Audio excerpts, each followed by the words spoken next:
Democrats in Minnesota have criminally charged an ICE agent over an incident that occurred in February where two individuals blocked his vehicle and then he pulled up beside him, told them he was police and to freeze. These individuals said it was a crazy guy in an SUV, called the police.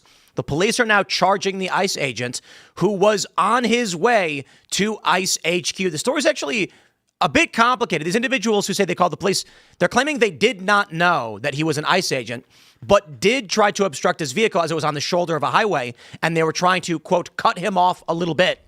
I think this is the Democrats taking their opportunity to justify the arrest of ICE agents, as Tom Steyer, who's the top Democrat to win in California, although he's still behind the Republicans, has threatened to arrest ICE agents. So, oh boy, it's getting real weird out there. And with the attack on Savannah Hernandez, it certainly seems like we're going to be in for a wild summer as we're seeing tons of leftists go out and riot. Democrats are vowing to arrest and now are actually criminally charging people. So it's going to get interesting. Now, Donald Trump's come out again, attacking Tucker Carlson, and Joe Rogan has he made some statements about the Iran war, saying, what the F are we doing? He can't quite figure it out. And I think, of course, it's another great opportunity for us to talk about not what Trump says or Hegseth says, but what is actually happening. So we can answer that question just for you, Joe.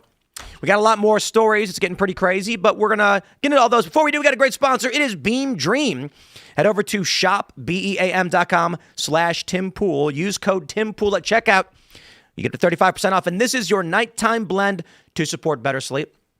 I drink it every single night. I absolutely love Beam Dream. No joke. I drink it every single night. It's got magnesium, melatonin, L-theanine. It's got reishi. You mix it with I mix it with some warm water, put a little cream in it, stir it up, drink it right before bed after every single show. And I sleep beautifully. My sleep score has massively improved. I'm a big fan of this. No added sugar, only 15 calories. I got a bunch of different flavors. I've been really loving the sea salt caramel recently, but cinnamon cocoa is just so good. My friends, go to shopbeam.com/TimPool. Pick it up today. Shout out, thanks for sponsoring the show. And don't forget, sometimes you want to go to sleep. Sometimes you want to wake up. You wake up in the morning, what do? You drink some Cast Brew coffee. You go to castbrew.com. Pick up some Appalachian Nights whole bean. I am saying this. I swear by it. This is the best coffee I have ever had in my life. Now, it's easy for me to say, I formulated this personally. Here's how it worked. Called the company, sent a bunch of different samples. I said, here's the combination of flavors that I like. I personally, in my kitchen, mixed some blends together and then got it just right. Brewed it a few times, and I said, this is really, really good. Loved it. We didn't intend for Appalachian Nights to be our flagship product. It was just something I made and thought would be fun because I wanted it. And then it started selling like crazy, despite the fact that we weren't even promoting it. So I recommend you guys check out Appalachian Nights. Go to castbrew.com, pick it up, and then share this show right now with everyone you know. Tell them, hey, watch Timcast IRL. It's fun, it's funny, and it's informative. Don't forget to also subscribe and smash the like button. Joining us tonight to talk about this and so much more, we've got Kevin Dahlgren. Good to see you, brother. Thanks for having me on. Absolutely. Who are you? What do you do? Hey, man, I'm an independent journalist, Portland, Oregon. Been reporting on the homeless industrial complex the last several years. My work just kind of really exploded as the rise and the importance of independent journalism and the mistrust in mainstream media. You know, I'm very proud to be a part of this, I would say, movement and to really just kind of disrupt this billion-dollar industry. And it is an industry. It's all fake, in my opinion. I've worked in this industry as well, and I've experienced, so much fraud. You know, so this is interesting because we're talking a lot about the Medicare, Medicaid fraud. We're talking about, in California, Ohio, Seattle. I think next stop, we should go after the homeless fraud. There are companies that are billing the government for tons of money, and they're not actually trying to solve anything, or they're lying about it. So it'll be interesting to have you here. A lot to talk about. Thanks for hanging out. Ian is here. What's up, homie? Let's rock and roll. Should I intro myself? I was just kind of... intro the next guy. We also have Carter Banks. What's up? I am moderating the Rumble and YouTube chat tonight for you spammers, so be nice. I also want to introduce Tate Brown, who I love. Tate, I haven't seen you in a while. It's good to see you, man. It's good to see you. It's you look great. Good to be back with the great Ian. I'm back. Tim's here. You got to bring that microphone closer, brother. Tim is here. Oh, hey. Yeah, I am here.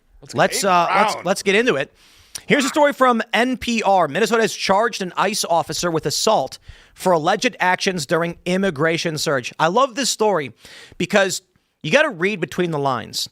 The first thing to understand is this incident they're reporting on took place February 5th. That's about 1 week after Alex Preddy was shot and killed. So heightened tensions, to say the least. They say state and local prosecutors in Minnesota charged an ICE officer Thursday with 2 counts of second-degree assault with a dangerous weapon. The criminal charges appear to be the first against a federal immigration officer for actions allegedly taken while on duty during the immigration enforcement crackdown in Minnesota. Quote, today's charges reflect an important milestone in our efforts to seek accountability for the harms inflicted on our community during Operation Metro Surge. The officer is identified in the complaint as 35-year-old Gregory Donald Morgan Jr., a Maryland resident who was part of ICE's Enforcement and Removal Operations Division at the time of the incident and had been detailed to the Minneapolis area. They say on the afternoon of February 5th, Minnesota State Patrol received a 911 report that a driver in a Ford Expedition had pointed a gun at 2 people in another vehicle along the highway in the Twin Cities area. According to the complaint, the 2 alleged victims told authorities that they had been stuck in traffic when they saw an unmarked black SUV coming up from behind, driving on the shoulder of a highway in Hennepin County, where Minneapolis is located. Thanks, NPR, for that addition. The person driving says they briefly moved their car onto the road's shoulder in an effort to block the SUV's driver from bypassing traffic illegally and to, quote, cut him off a little bit. Both alleged victims say they did not know the other driver was a federal officer. The complaint states that Morgan then pulled up beside them, rolled down his window, and pointed a black handgun directly at both the driver and the passenger and yelled something they couldn't discern. One victim told state law enforcement the encounter led them to believe there was a crazy person driving down the road aiming guns at people. The victims called 911 and took a video showing the SUV's Utah license plate. State investigators used that plate data to identify the vehicle had been rented by another ICE officer, Morgan's partner. During a voluntary interview, Morgan told state authorities he was driving to the federal Whipple building, ICE HQ, at the end of his shift when the incident occurred. According to the complaint, he told state law enforcement he feared for his safety when the victim's car pulled in front of him, so he drew his gun and yelled, "Police, stop." Morgan said he was trying to get the victims to back up. There is a nationwide warrant for Morgan's arrest. ICE and the Department of Homeland Security did not respond to comment. At Thursday's press conference, Moriarty acknowledged that charges filed against Morgan were coming ahead of any possible charges in the Alex Preddy and Renee Good, in the cases of Preddy and Good, the 2 U.S. citizens shot and killed. I want to be transparent on why these situations are developing at different speeds. The State Patrol was able to investigate thoroughly, identify Mr. Morgan, and conduct an interview with him. Virtually none of the obstacles around evidence collection that exist for the January shootings in this case. I'm going to tell you my opinions right away because I'm biased. I don't think for a second these people thought it was a random SUV driving down the shoulder. People don't typically just pull onto the shoulder to block a black unmarked SUV driving down the road. You typically assume those are law enforcement vehicles. At the same time, this guy who's on duty and going to end his shift sees a vehicle pull in front of him. We've already seen ICE agents boxed in and shot at. He's probably thinking, holy crap. So he draws his weapon and says, "Police, stop," which is not illegal. A police officer with reasonable fear ordering someone to stop and drawing their weapon, they can do that. Now, you might argue there was no probable cause to do this. I would argue that's insane. If you want to make the case that these 2 people genuinely did not know this was an ICE agent and they were just trying to get in the way of some guy driving illegally, which honestly seems kind of weird. I mean, maybe it happens sometimes. The ICE agent doesn't have to know any of that. Legally, all the agent needs to perceive is a reasonable threat or a crime being committed. And if he was driving on the shoulder and he's a law enforcement with a legitimate reason for doing that, maybe he didn't, maybe he was, and then you pull in front of him, he suspects something may be going on, he's going to tell you to freeze and they can draw their weapon if they suspect there is a threat to them right here. Considering what just happened with Renee Good and Preddy, considering that we had seen ICE agents boxed in, dragged, the agent that shot, I believe it was shot Renee Good, had been dragged by a vehicle. What was it, like 3 weeks before that incident happened? These guys are on edge. That doesn't justify drawing a weapon on random people, but this is not a random circumstance. In my opinion, I think these people knew exactly who he was. I think they recognized and they knew. I think the people in Minnesota widely knew that there were black, unmarked, rented SUVs carrying ICE agents, and I doubt an on-duty ICE agent was plain clothes. So they likely saw a guy with police gear on or something and then said, we're going to get in his way, because that's what these activists have been doing. I do not believe, well, he's a Maryland resident, so y'all in trouble, brother. I'm not going to advise anything, but I will just say if he was in West Virginia, he might be safe. But in Maryland, they are going to arrest him and ship him off, and he is going to be paraded. They are going to use him to make an example. Is there dash cam footage of this? Apparently, there's just cell phone footage. I believe they said after the fact they filmed the vehicle and the license plate. So if someone's violating the law by driving on the shoulder, and then you also choose to go vigilante justice and break the law to hinder them, you're still breaking. These people were still breaking the law. And in which case, a law enforcement officer sees a vehicle breaking the law, and he drives up and says, "Police, stop." I think these people. I don't trust these people. Well, regardless, we didn't know what he was yelling. I don't believe that for a second. Regardless what your belief system is, too, it's interfering in an investigation. Any way you look at it, doesn't matter what you think about the situation. They were interfering, and that's the problem. What I wonder is if they're in an unmarked vehicle without badges, and then the guy just pulls a gun on someone. He's like, "I'm a cop. Get out of my way." And you're like, "How am I supposed to believe you? You're a random guy pointing a gun at me. What am I? Who cares if you're screaming I'm a cop?" Like. And so I can see, like, if he just pulled his gun in an completely unmarked status, that probably should be illegal, or should have some. The citizens should have some recourse of protection against unmarked cops pulling guns on people because they feel threatened. Like, if you're not marked, like, what authority do I? Yelled police stop. But like, if a random dude yelled police stop and pointed a gun at me, how am I supposed to know if he's a cop? So here's there's a lot we don't know. I would say my complaint about ICE is that they're decked out in armor, and they are wearing very obvious militarized or law enforcement getups. And I have said since before Trump got elected, the ICE operations need to be done by dudes in polo shirts and khakis. I do not believe for a second that this guy driving a vehicle on his way to the ICE headquarters was plainclothes. Maybe. But in this instance, the presumption I'm going to make based on all of the news I've tracked is it's a black SUV. Remember the video of Preddy kicking the taillight out? Yeah. It was a black SUV, and what were the guys dressed like inside? They were decked out in police gear. Yeah. So when a guy in decked out police gear yells, "Police, stop." Yeah. Also, like, I get it.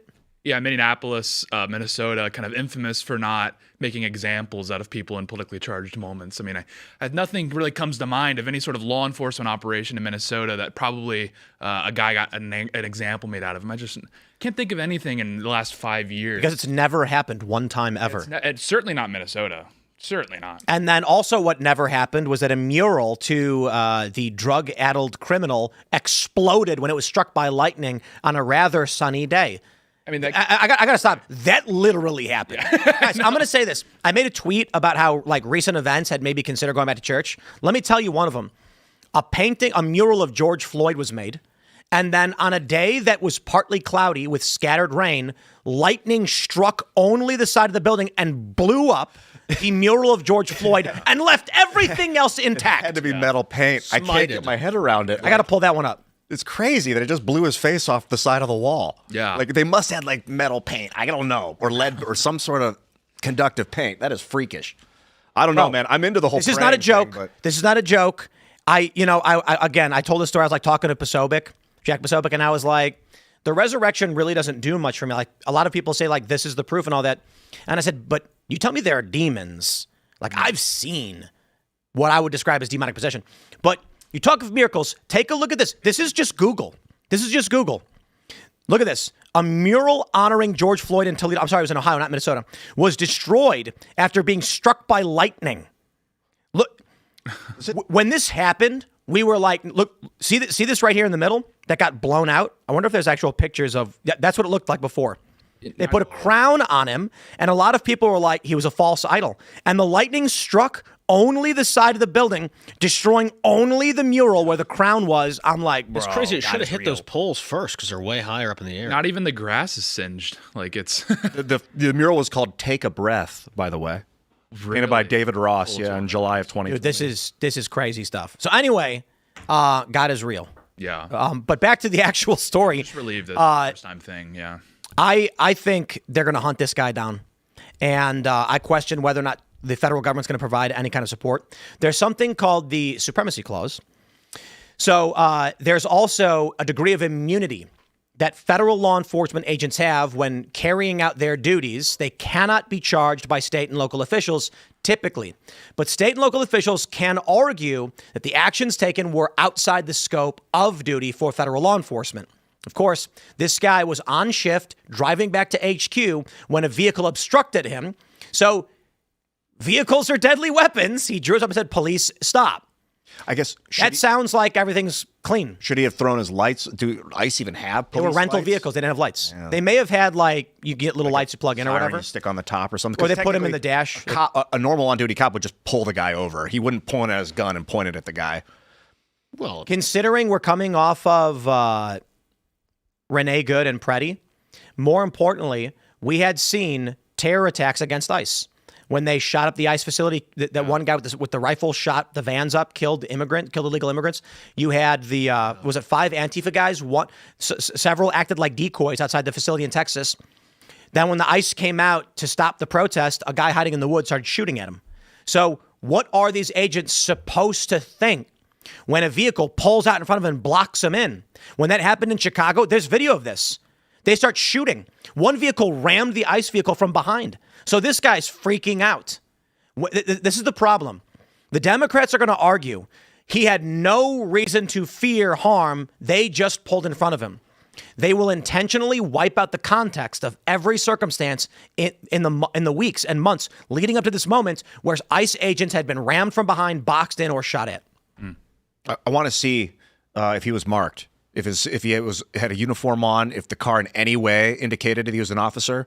Because if not, they have a local case. Whether or not the federal government can overstep, or well, I mean, federal officer unmarked points a gun at you. Like there should be some local recourse to protect you from that. Plainclothes cops often draw weapons on people. Now, I agree with you that there are concerns about how we deal with that, because in the case of it was Breonna Taylor. What was her name? The one in Louisville?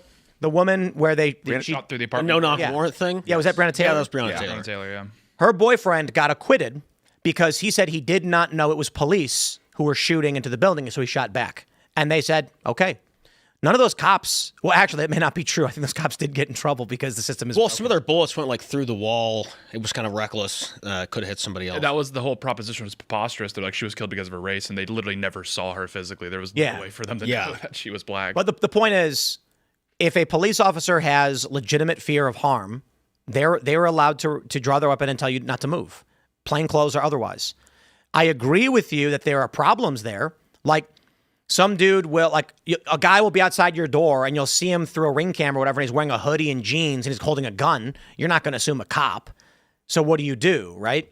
However, my point ultimately is, upon the resolution of this matter, it's clean. Local officials and prosecutors should have said nobody was hurt. It was a federal law enforcement officer telling people to stop. Case dismissed. There's nothing to charge here.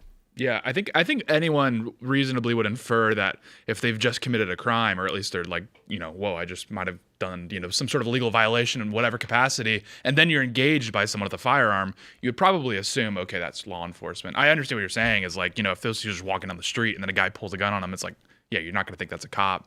But in this instance, when, again, something suspect just went down, and then you're engaged by someone saying, I'm police, and they have a firearm, you'd probably assume that's a police officer or some sort of law enforcement agent. Now, I had a job. I was embedded with police officers for 5 years. So I worked directly with them, went on a good 1,000 missions, right? One thing that's really important, too, because I'm very much a strong supporter of public safety, is we got to also make sure that we vet these officers because we're giving them an enormous amount of responsibility. I was very fortunate to work with some really solid police officers, but I'm a big believer in vetting them and basically holding them to a higher standard big time. It's extremely important. With the stuff I did, emotions are always high. We weren't always liked, and you had to keep cool 100% of the time. And that was not easy sometimes. I don't think any human's capable of it, personally, of 100%. Extremely difficult. Do you think robots would be better police officers? No. Did you see the video of the robot chasing the pigs? I heard about it. The pigs got away. Yeah. That sucks. I'm not kidding. There's a video. A robot Model was T chasing of after some robots. escaped wild Pigs are boars. impressive in that. Yeah, they made it. I should pull that one. What do you It's call really them, the funny. drone, the flyers? I was laughing my ass off when I saw this video. And a lot of things are always taken out of context. Remember once we checked on a homeless woman who was suicidal, and 4 officers and myself were talking with her, and across the street there was a lady filming us yelling, say, look, the police are harassing the homeless, right? Whoa. And the most miraculous thing happened is the homeless woman stood up, walked across the street and said, no, they're helping me. Stop, whatever you're doing, turn it off. But everything's taken out of context. So what this person was hoping is that they would get a 20-second clip of 4 large police officers and myself surrounding a homeless woman as if we're harassing her when we're actually trying to talk her through her mental health crisis. And that's what we dealt with every single day is things were taken out of context. They didn't add the whole video. They would look for 5 seconds and be like, how dare they? And that was almost never the case. So, man, you have more experience with police officers probably than anybody in the room. I was very fortunate to be embedded with them for a long time, so I got to see firsthand what they go through, and it's extremely difficult. You know, high emotions are high.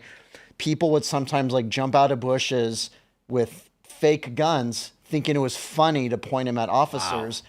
And the officers are, you know, like they're well trained, so like they would split up. 2 would drop to the ground, 2 would like point. And I'm like, this is crazy. And it happened all the time. And usually it was just like dumb kids thinking it was funny. They were just very lucky. The officers I worked with were so well trained, they never crossed any of those lines. But one would argue too, you almost would expect them to sometimes, because what do you expect? Because you never know whether their life isn't truly in danger or not. Yeah, I don't want to like. Obviously, it's personal, and like I don't want to like call anybody out. But like, did you see guys break? Did you see them like, I can't take it anymore, but I'm still here? I've seen a few lose their cool, where after hours and hours of extremely difficult work, where they're just being yelled out, they would lash back out on them, and then a sergeant would step in and be like, "You need to stand down, go in your car, or clock out, whatever." And so luckily we also had a good sergeant, and the job of a sergeant is just to make sure that their 4 to 5 officers are doing their job. And a sergeant's job is to make sure, do they have the temperament for this in this moment? If they don't, a good sergeant will tell them, walk away. And that's what you always hope for. It's not always the case. I want to show you the future of policing right here with this video.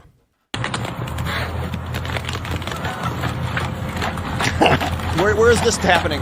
Poland. He's so Get him! slow. Come on. He has infinite stamina. Go, brother. You can do it. I believe in you. Run him down, dude. Just like the old hominids.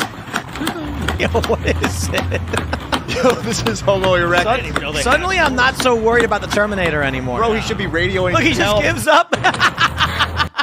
There's another one, yeah. What's going on? Wild boar for Okay, anyone this is listening. staged. This is fake. It's gotta be, dude. It's gotta be. It's too Seems funny. like they overlaid horse trotting. Like, Should we buy one of these guys? Yeah. Yes. every year. How do I do it? Yeah, as they upgrade it. Yeah. And then like put them in the museum as the years go on, and you'll have like the original Model T, because you know you're not gonna be able to buy these old ones anymore. Yo, he's $20,000 Whoa. Probably worth 20K? if it can do anything. 20 grand. Sweep the floors around here from dude. Robo Store. A new Kia. That feels Can you inexpensive. open up Robo Store? What is going on? Robo Shop. I don't know if it can do grocery runs yet, but it could keep this place clean. Yeah, I mean, if there's any hogs, it could at least try. It can at least try. I mean, the hogs would be That's stuck right. in the building at least, so they would have to. I mean, he'd have some. Wait, did they train robots to learn how to fire weapons? That'll be fun. They already have those. Mean like dogs, because they can Scary. sprint and shoot. Yo, these are without- too expensive. What the? I'm not buying this. There's going to be probably $60,000 Whoa. And they just to give up halfway after chasing some pigs. What animals can they catch? Do we know? Does it say? Probably you can't catch Sloth? a pig. What can you catch? You're like sloth. enough to catch a sloth. If it's asleep, maybe. Yeah, A maybe, sleeping yeah. sloth. Good luck On catching sale. me, robot. There are no robots on sale at You just Robo pour a Shop. glass of water Maybe if on I try Robo Store. Squirt guns turn out to be our best squirt defense. guns, it's over for them. That's why we're worried about AI and squirt guns. It We're was good. super soakers all along. Yeah, we're good. Let's see what we got going on here at the Robo Store. Let's look at the full I'm so lineup. amped for the robots, but I think that's because I've been Humanoids. Look at that. Hey, look, there we go. That's the guy. Hitting a little. He can dance, but he can't catch a pig. He's just too Unitary humanoids. What's Lobby. it can beat people apparently with the whoa, look at that. Got a pole. He's gonna spin it. Okay, he's like Donatello. Oh, he's not very It's got good even at a it. good spin. You think That's they're showing not- us the cruddy version on purpose? Because they got the good ones behind the scenes. Yeah. They're just going to unleash gotta- them all it's at in the once. Should I spend This is the consumer $17,000 on what? Secret menu. What's the Maybe. difference between this one? Why is this one 60 grand? That's the best. Standard versus How about the one that's 17%? 2 hours of battery life, 23 2 degrees. hours. He can probably walk back to the charging station on his own. And Tactile Inspire 5 hands and wrists. Will he like hang out with you? Can you like chop? What's the, look at He this can guy. play This guy's magic cards. cheap. Yeah. Oh yeah, he might be able to play Magic. bro, if he can Look get at good this at one. Magic, Tim, Tim, he could beat you at Magic. How about this $100,000 one?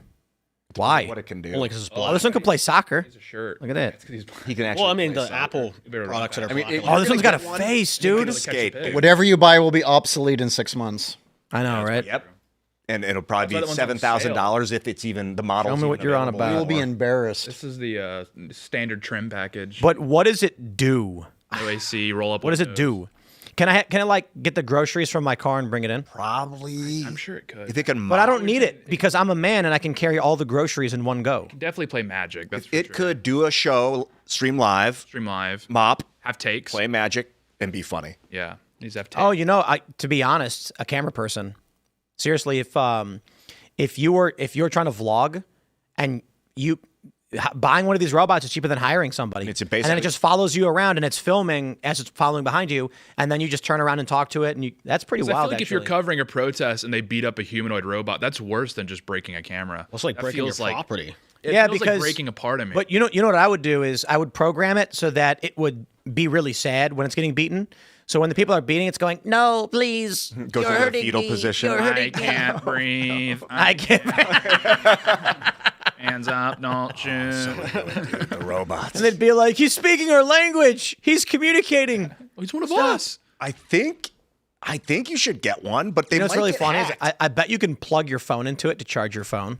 So you're like walking down the street and you like plug your phone in and it's just walking next got like to you. 17 phones plugged in. No, Molly's. But here's what you do. Here's the best part: is the people who have the AI waifus from like ChatGPT or whatever.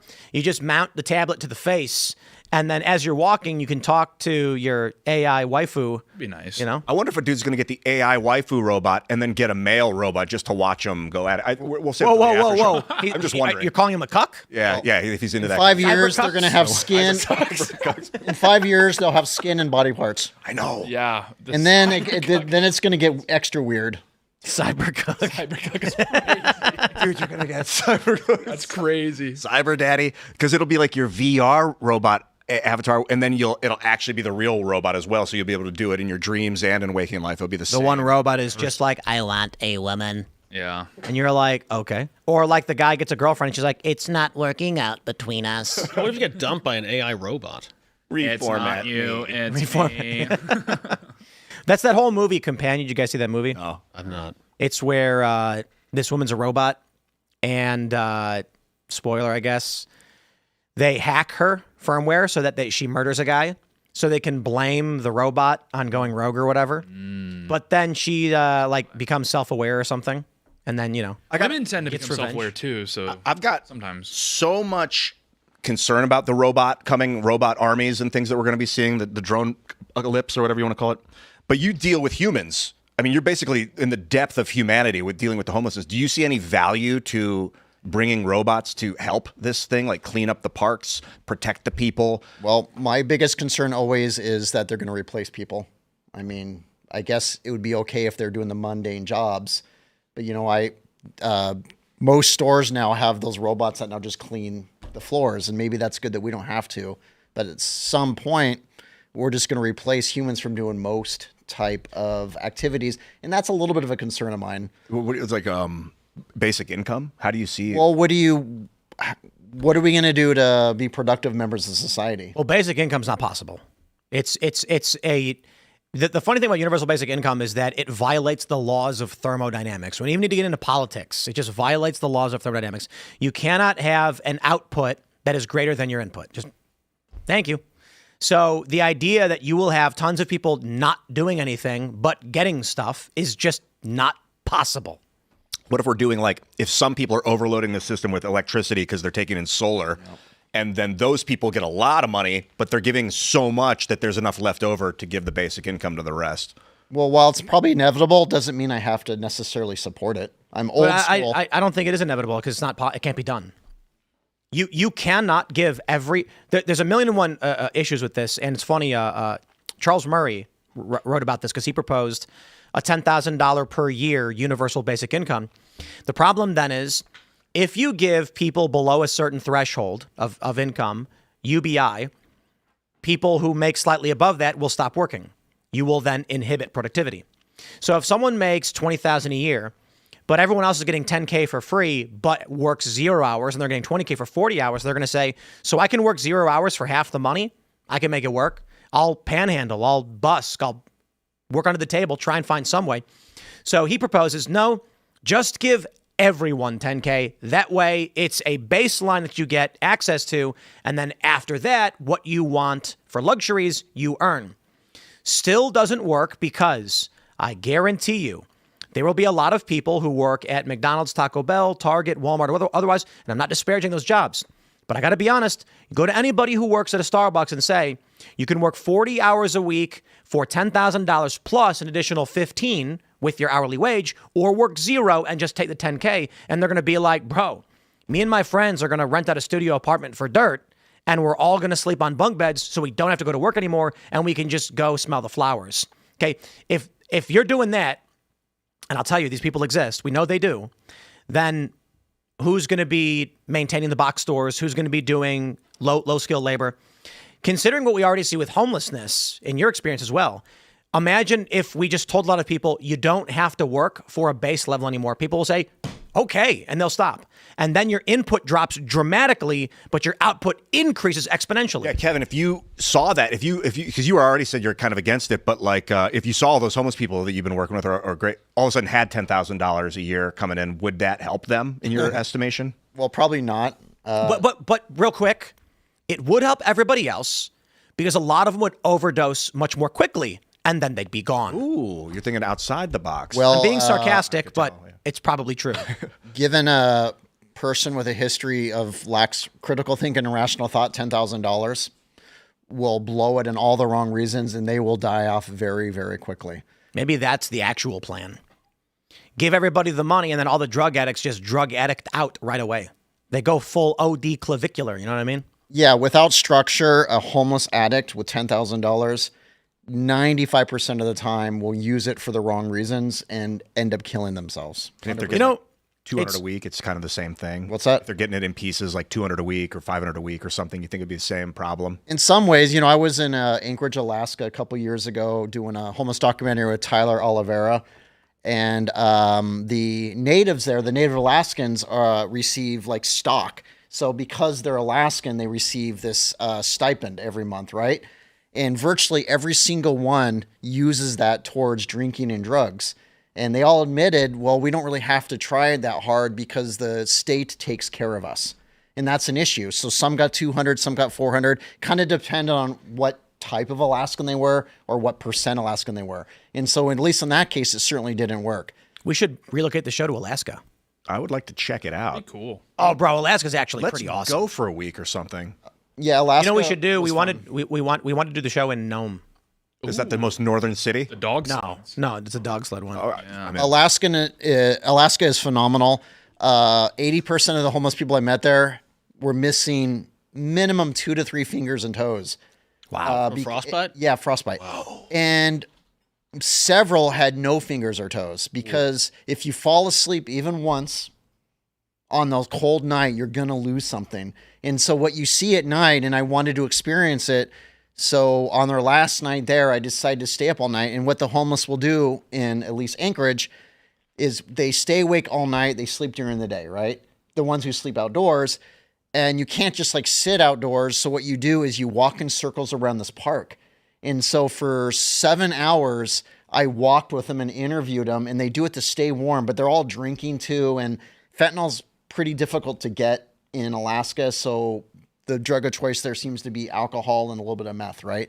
So all night long, they just walked. And then when it hit 9, 10 a.m., when it got a little bit nicer out, that's when they slept. Because you sleep in the nighttime, you will die or at least lose a limb. When you say meth, is it crystal meth? Is that Yes. the type of methamphetamine they're in? But really, it just seems to be alcohol. Vodka was by far very, very popular. It's interesting that, like in the desert, they'll be awake at night. At least at Burning Man, I was, and then we'd sleep during the day till 4 p.m. But they just do that up north. Yep. Yes, where the Iditarod ends, I believe. Is that what it is? It ends there? I think it ends there, yeah. Yeah. What's that? And we were actually, I was up there and we were talking to some people about possibly sponsoring some of the dog sledders. That'd be cool. Because while it's very well known, the Iditarod, it's actually not well funded to a great degree relative to a lot of other, I guess you'd call it heritage sports or whatever.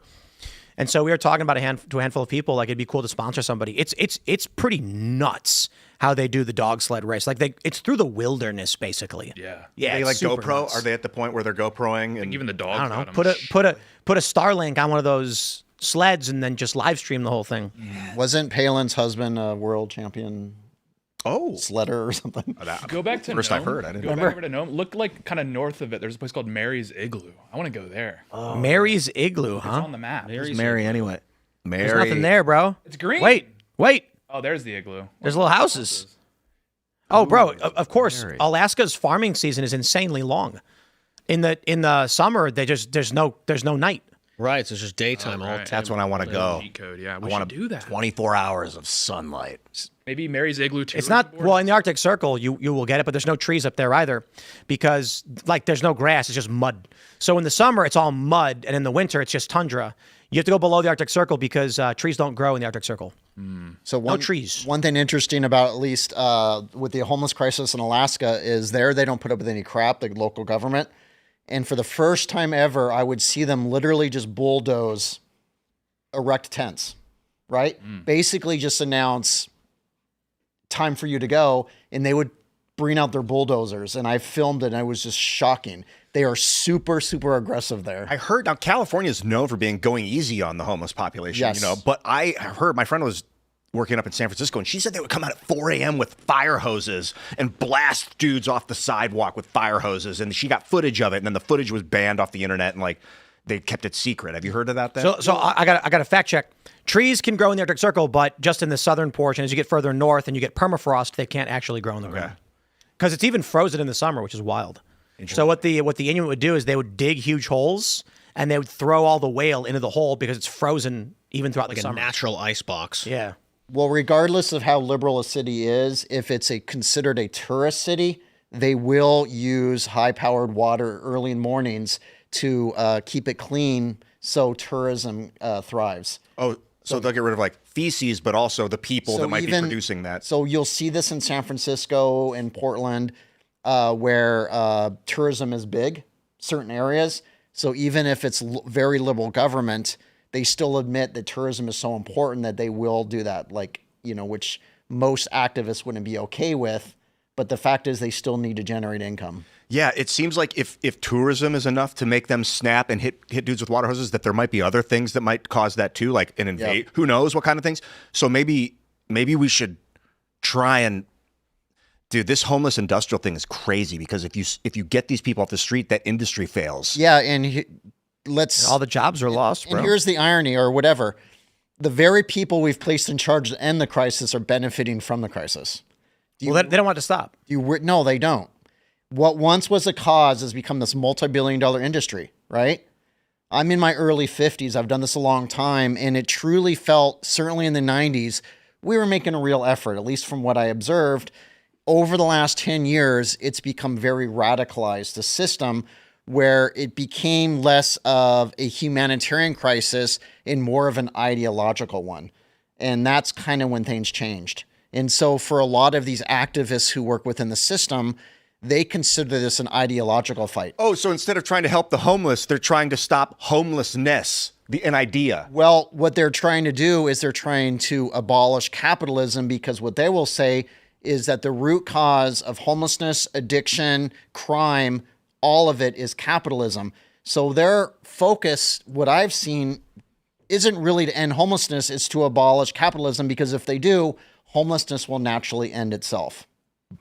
Which is insane. It makes no sense, and it's never going to happen. Yeah. I mean, look, we could get into the argument about what role capitalism has to play with everything.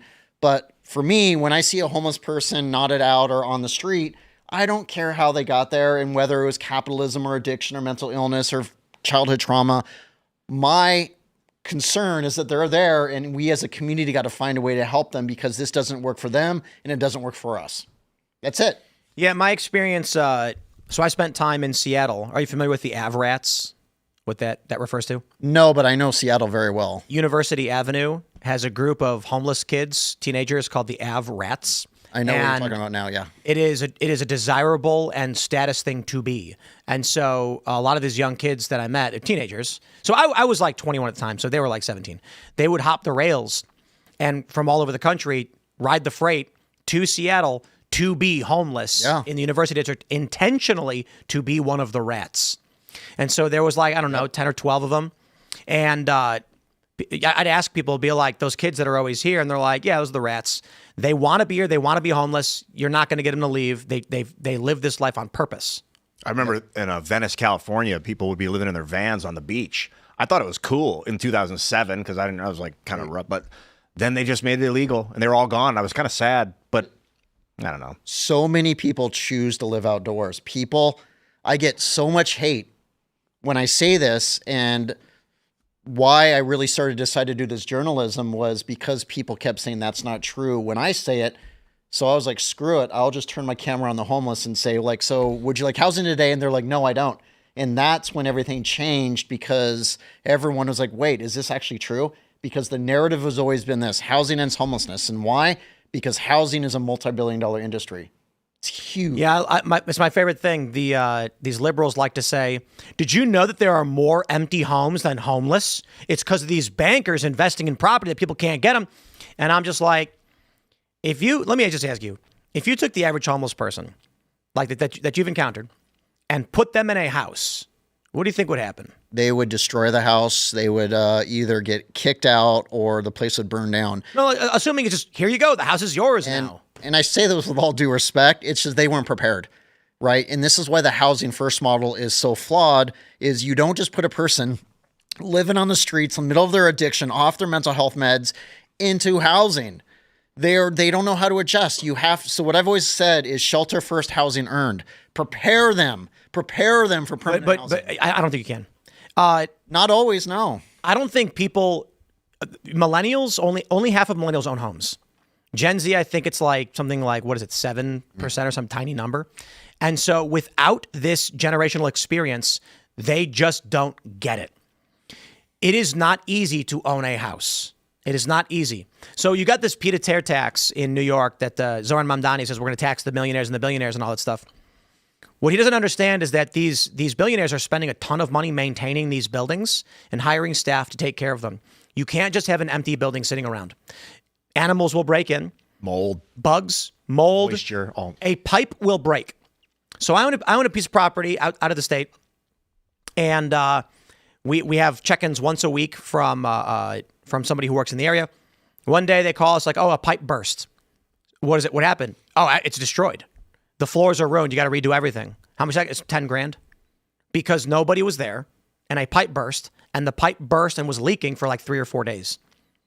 I had an incident in my house where the water was running, and then it wasn't draining as fast. So the water got turned on, and it looks like it's draining. But the drain wasn't clearing as fast as the water was filling up. But you couldn't tell right away because first the pipe down there starts filling up. Yeah. So you turn the water on, it looks like it's draining. Well, after an hour, it was just pouring all over the ground, $10,000 in damages from like 30 minutes of water overflow. They had the carpets are soaked. They had to bring in those big machines to dry everything out, cut out the drywall, redo the wood. You take a homeless person and you factor in the accidental water damage that might occur. That place will burn down. It will burn down. We've already seen what happens with these houses. You'll have big, what do you call it, nests of garbage in the living room, just piling up. They won't take it out. They'll just keep throwing junk into it. What's your success rate, Kevin, with like shelter first, housing second, percentage wise, with all the people you've? Well, I mean, it all comes down to motivation too. Is the person ready? Do they actually want help? This is why you don't just throw a person blindly into housing unless they truly show motivation and a genuine desire to get sober. And I say this because 90% are actively using drugs. And so that's a big barrier. And so it really comes down to, are they ready or not? Because if they're not, it's just not going to be successful. Now, right now, some of my haters are screaming, how dare you say this? I'm like, I'm sorry, but it's true. Because, what I say about housing first is you don't solve the problem, you hide the problem. So yeah, congratulations. You built a $100 million apartment complex. And currently right now for the next month, you don't see the homeless. It doesn't mean they're not the identical person doing the identical bad behaviors. You know what? I'm just an accelerationist now. Just, the longer we're gripping to the edge of the cliff with our fingers slowly popping off, the longer they just rip the Band-Aid off. Let society collapse. No, the plane's strong will survive. It's going to appear, and then you're going to drop onto the airplane and fly off. You're going to be okay. I don't think so. Just hold on. Because I'm thinking about these lefties that are like, we should just give houses to the homeless. The homeless should just be able to have a house. And the Zoran Mandani thing, I should pull up the Zoran Mandani thing. We should talk about it. These people have no idea what they're talking about, or they're accelerationists. Well, so maybe I'm just pro Zoran now. Usually what I say when they say these things is, have you ever met a real life homeless person? And I say this not even sarcastically, because I'm like, there's no way you understand this to say these things, right? And I'm not saying this out of disrespect for the homeless. I'm just saying we need to give them the life skill trainings to be successful, and we are not. Let me pull up this video. This is going viral from Zoran Mandani. He says this. Actually, he says a lot of things, but I have to unmute the tab before he actually says anything at all. Here you go, Mamadani. When I ran for mayor, I said I was going to tax the rich. Well, today, we're taxing the rich. I'm thrilled to announce we've secured a pied-à-terre tax, the first in New York's history. This is an annual fee on luxury properties worth more than $5 million, whose owners do not live full-time in the city. Like for this penthouse, which hedge fund CEO Ken Griffin bought for $238 million. This pied-à-terre tax is specifically designed for the richest of the rich, those who store their wealth in New York City real estate, but who don't actually live here. But even so, they're able to reap the huge financial rewards of owning property in, dare I say, the greatest city in the world. And most of the time, these units are sitting empty, since again, they don't actually live here. This is a fundamentally unfair system that hurts working New Yorkers. Now, it's coming to an end. This tax will raise at least $500 million directly for the city. It'll help fund things like free childcare, cleaner streets, and safer neighborhoods. As mayor, I believe everyone has a role to play in contributing to our city, and some a little bit more than others. Happy Tax Day, New York. I actually wonder if Zoran is an accelerationist who's trying to destroy New York City, and I support him. He literally said verbatim, South Africa is the model. I'm joking because I know that from the ashes of the old, we shall build the new. This is the saying that these communists have. And what their new version of is hell on earth. So let me just, I'll make it really simple for everybody. Zoran Mandani is lying. I do not believe this is an accident. Certainly one could assume he's just stupid and wrong. I will concede that. Often people say Trump is lying. I say, well, he could just be wrong. Zoran Mandani, maybe he's just wrong. Let's start here. Pied-à-terre tax. It's going to tax people who own property but don't live in the city. Okay? So Ken Griffin spends hundreds of millions of dollars on New York City, their staff for these buildings, services that come with it, and property taxes already paid. So because of that investment, the city is reaping benefits from this wealthy individual. Now what's going to happen is a financial planner is going to tell someone like Ken, well, we should put some real estate in your portfolio. I'd recommend Philadelphia. And he goes, well, what about New York? They got billionaires. You don't want to be there. They got a new tax on these buildings. It's going to make it unprofitable. It's not going to be profitable. If you were to buy that building, you'll be losing money off your investment. It's not worth it. Invest somewhere else. So what happens? Real estate developers are going to stop developing in New York. Contractors are not going to have jobs. Those contractors that go to diners to buy food won't do that. And the diners will see a depression. And they'll start saying, well, we don't have the staff. We don't have the employees. We don't have the customers. We can't run this anymore. He says that they reap the financial benefits without actually living here. They spent money on, I'm going to put it like this. Why do you think it is that Switzerland likes it that the people put their money in their banks? Because then they can invest with it. They can use that money. So what he's saying is we should put an additional tax burden on these properties to disincentivize. It's unfair. They should pay more. Okay. What Donald Trump did in the 80s that famously helped revitalize New York was the inverse. He built luxury buildings and told the wealthy to come. It's cheap and classy. Wealthy people began investing. What happens? You get a building like this, I guarantee the door guy's making six figures. There's going to be staff for the building. There's going to be services from the building. There's going to be waste disposal, Maintenance, contractors are going to have there's going to be a ton of jobs from this building that he's paying into. Those people walk downstairs and go to the local coffee shop and buy coffee. That coffee shop says, wow, business is booming. We have a whole bunch of new employees coming to the area. Now they leave. No more developers, no more economic activity. City starts falling apart. That's what Trump did. He's doing the exact opposite of what Trump did. I think it's fair to say that Zohran Mamdani knows exactly what he's doing as he guts and burns down the city. I think he is intending to stop corporations like BlackRock from buying and owning. He's trying to prevent that, but I don't know if this is going to work. I don't know. It wouldn't, because they get Federal Reserve money and don't care about it. One could argue he wants to extract the value from these bottomless pockets. Maybe. Well, I was thinking, like, what is the actual benefit other than it being previously a good investment to have property there? What are they? Well, at this point, nothing. I know. So here's the question. Crazy. Is someone going to want to buy this property from Ken Griffin with this excess tax on it? Maybe not. It's going to lower the property values. He'll probably exit quickly. Here's the bigger picture, though. Zohran is a liar. Okay, guys, I know a lot of people are going to say, Tim, he could just be really dumb. I don't think he's stupid. I don't think he could be mayor of New York on accident. He's a smart, calculating guy. When he says only on the wealthiest, what did he say? Let's go back to the beginning. Smart for his The age. first in New York's history. This is an annual fee on luxury properties worth more than $5 million. Luxury properties worth more than $5 million. Not that much. That's not that much in New York City. Manhattan, you could have a little house worth $5.2 million in the center of Manhattan. So how much do you need to make per year to own a $5 million house? You're going to need $1 million down for a reasonable down payment. That's not easy to get. So you're probably a millionaire. You're definitely not going to be living in New York right now. He says Ken Griffin, a billionaire, but he's talking about people who might make $2 or $3 million. Now, don't get me wrong. These are rich people. You make $2 or $3 million. You save up. After a couple of years with expenses and everything you might spend money on, you've saved $1 million down. You buy a $5 million penthouse. Here's the bigger picture. What about companies that own large buildings like Trump on Fifth Avenue worth $750 million? The question is this going to target Trump Towers near the UN, where you have a bunch of condos and penthouses for wealthy individuals that are now being told they have to pay an annual fee on top? Not to mention, what is he already charging? A 2% tax over $1 million they're trying to get? Mm-hmm. Rich people are going to leave. And I can speak to this personally because I have been asked about doing the show in New York. People have said, would you be willing to do the show in New York? There's more talent there. There are studios available. I said, absolutely not. And they go, no, I get it. I said, we are going to lose so much revenue from the psychopath taxes. It's just not worth doing there.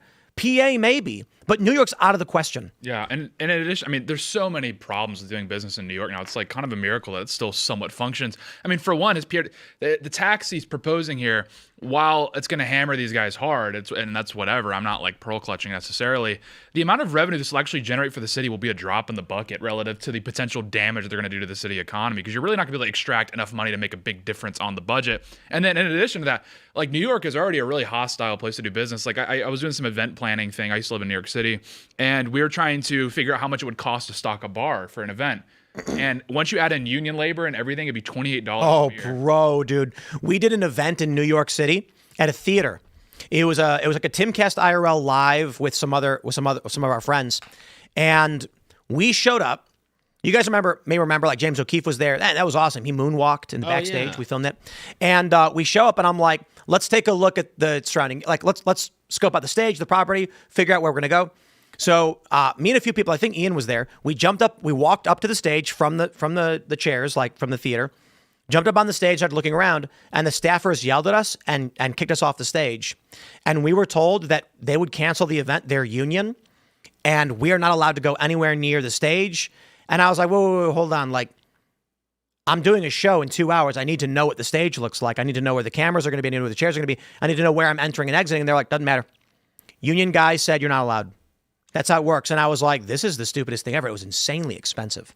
So I'm just like, we're not doing that again. That's nuts. It's expensive. And like, I have a family member who's like a pretty commercially successful musician, and he's one of my cousins, and he was conducting his tour in the United States, and he found that New York City and Los Angeles were by far the worst crowds, because not only like is it hard to do business, but now for talent that's coming in and seeking where to do events, he crushes in like Salt Lake City, Boise, like places where there's not an influx of entertainment on any given night. But in New York City, it's like, how do you compete? I mean, there's like all this myriad of entertainment where the people there just are apathetic. So now it's hard for New York City to generate money off of like entertainment. Like it's getting across the board harder and harder. That's why they're clutching for straws. That's why they've done these downstate casino licenses, because they're just looking for new ways to generate money. Because Zoran himself pulled the budget up and he's like, oh shoot, I'm not gonna be able to get any of my agenda done because we literally have no money. So yeah, that's only going to make it worse. Yeah. So you know what he's doing? He's probably saying like, look, I got a couple of years as mayor. Let's extract as much value as possible from whatever we can, so I can do my thing and then get the F out. Yeah, absolutely. I mean, you know, it's one of these things. I had on Tuesday, I had Conscious Caracal. He's like a South African YouTuber, and he basically just provides commentary on the situation there. And he pointed out Zoran as an example of what's going on in the United States. He said, when these people tell you what their plans are, he's like, they mean it. The thing about Republicans is they just talk. The thing about liberals, the thing about Democrats is they follow through on their agenda, or they at least die trying. Zoran verbatim said the model is South Africa. What did he mean by that? He meant white people? Yeah, effectively, the end goal would be discrimination and expropriation. He said tax the white neighborhoods on his campaign website. Tax white people, he said. Yeah, he's not hiding the ball. And everything he's done, again, the only thing holding him up from enacting a South Africa-like agenda is just the fact that there's still a Republican Party. You know what I can't stand about communists? Is that they're like, I want you to imagine it like this. There's four guys all sitting around with their thumbs up their butts. And one guy goes, hey, I'm tired of sitting around here with my thumb up my butt. He walks away, starts collecting some wood, makes a fire, and now he sits there warm by the fire. The three other guys, let's just say they're communists. They walk over and say, it's not fair that you have fire. We deserve that fire. Kill him. Sit around the fire goes out. Then they're sitting there with thumbs up their butt again. And the guy who made the fire is dead. That's communism. Yeah. I mean, we saw it over and over again. Like you looked in Rhodesia, that's modern day Zimbabwe, and they had like a very small minority of white farmers there. Primarily, that was the main occupation, was farming, but they were also in banking. Basically, this small minority was propping up the entire economy of, at the time it was Rhodesia. And they had, the Soviets came in and then they swept through the country. And Robert Mugabe, who's a name that a lot of people are probably familiar with, took over. And he was promising very similar reforms. He's like, look, things have gotten out of hand. There's a lot of inequality. And he used it in racial terms. He's saying, look, all the white minorities holding all the wealth and all the land, et cetera, et cetera. And even a lot of white people in Rhodesia at the time were like, yeah, I guess that kind of makes sense. Maybe we're at the point now where we can rescind power and we can spread the wealth, that sort of thing. 10 years later, they have a famine. So, because all the people that made all the stuff, all the farmers they called dangerous elements or kulaks or what have you, and then they were like, all right, they shook out everyone. I'm not a fan of Atlas Shrugged because it's so on the nose. It's like, listen, if I want to hear a guy like a libertarian or a laissez-faire capitalist explain this to me, just say it. Atlas Shrugged is literally like Ayn Rand is saying, so here's a fictional story of exactly how it would play out. And we're like, yeah, come on, give us a little nuance. You know what I mean?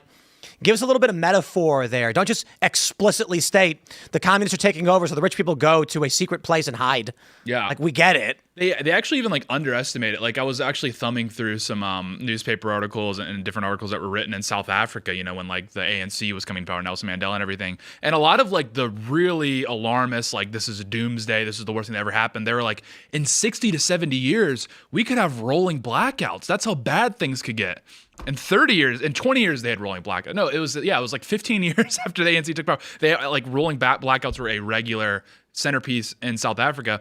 That just shows you, A, how quickly bad things can go south, but B, it also shows you how fast people get adjusted to how bad things are. Because South Africa, which the temperament of people there is very similar to the United States, there's been no war, there's been no government collapse as far as the actual central government collapsing. People kind of just get used to it. The blackouts start. Do they vote the party out of power? Do they riot? No, they just put solar panels on the roof. We should invade South Africa. Real quick, sorry. I mean, Trump wants the Suez Canal, the Northwest Passage in Panama, but he's forgetting about, Cape the of Cape. Good Hope. We need exactly. It. Yeah, it's safe passage. We need that Cape. I'm not a communist. It's the principal trade route for our... Shut down the Strait of Hormuz and the Red Sea. Put the blockade and they can all go to the ghetto. I gotta go around again. Yeah. I'm not a communist, but I do align with the concern of corporatocracy taking over. And we used to have antitrust laws. I'm not a communist, but you would break up corporations if they got too big with antitrust laws in the early 1900s. Rockefeller, Standard Oil got broke apart. You can't now because they're global corporations. So American law isn't strong enough to break up BlackRock. So we have to do some seizures or some high taxes to prevent these corporations from taking over the world. We broke up Microsoft fairly recently.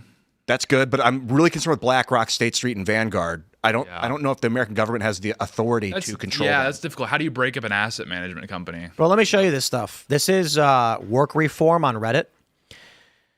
One person's their Twitter is "Fu I quit." The scariest thing the CEO class has ever seen is a luxury tax. That's how detached they are from reality. We don't hate these people enough, because Linda Yaccarino, responding to the pied-à-terre tax, said this is actually one of the scariest things I've seen. It won't stop here. And she is correct. But these people are, they're consumers and they're producers.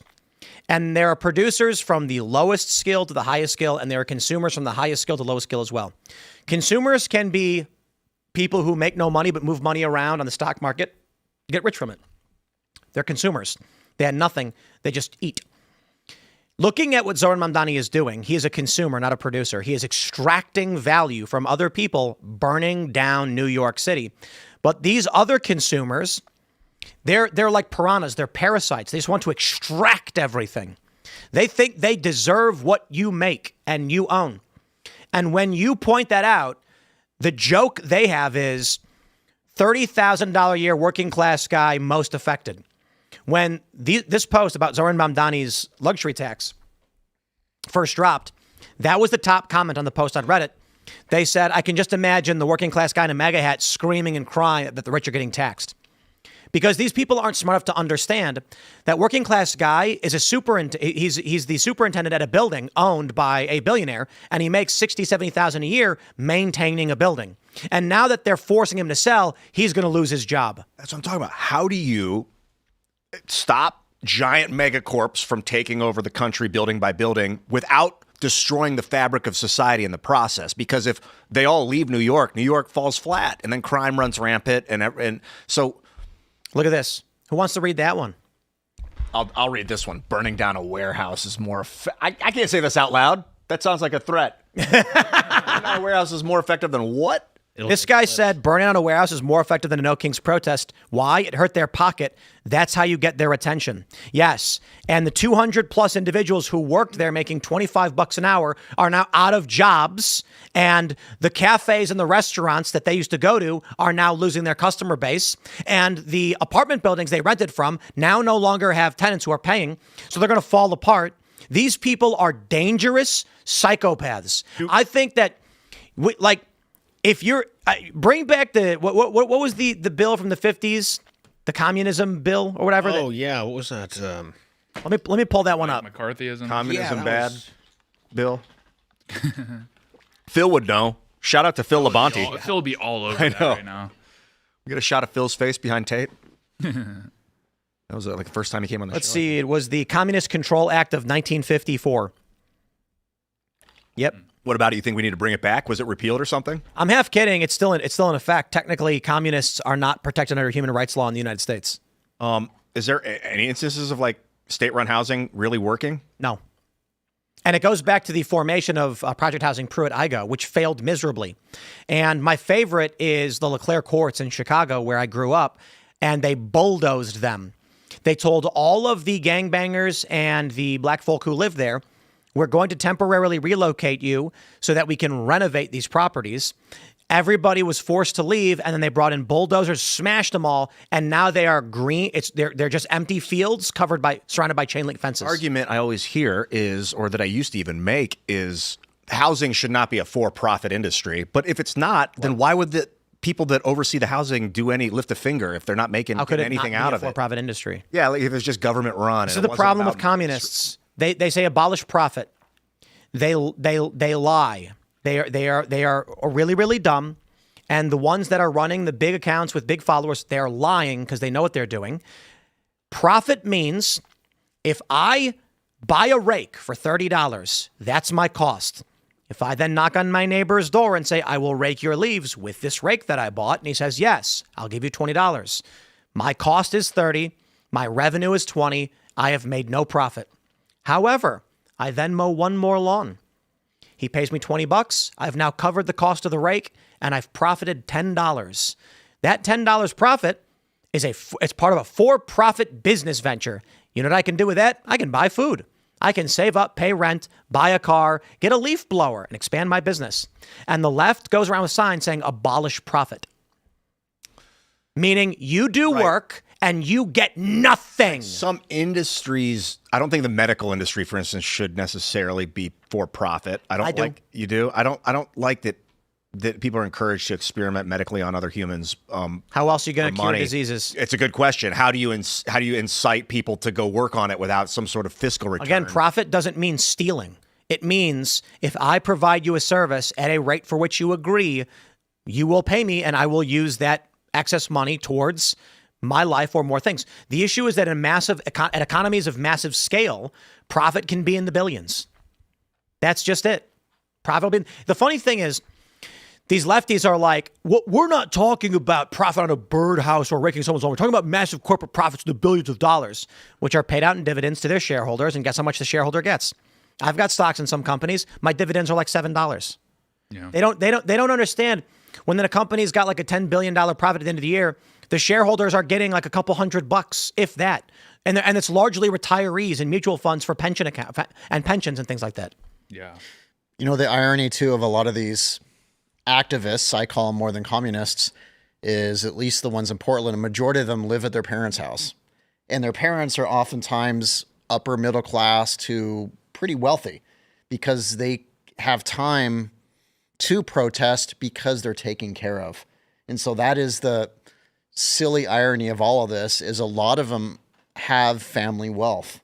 I think Karl Marx was wealthy growing up. He was. That's crazy. I mean, you know, they show up in nice cars. They may not own their own house, but they live in the house. They are taken care of.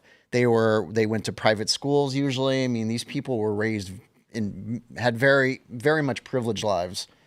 And that's kind of infuriating, you know, for what they're against, yet it's what, you know, they had opportunities most people would never have. It's weird how like all the socialist dictators, or most of them, were like educated in the West too, and they go back to their country. That's why I'm saying they're liars. They know what they're doing. Listen, the money is in being a liberal. It always has been. Being outside of the institutions was never a way to make money.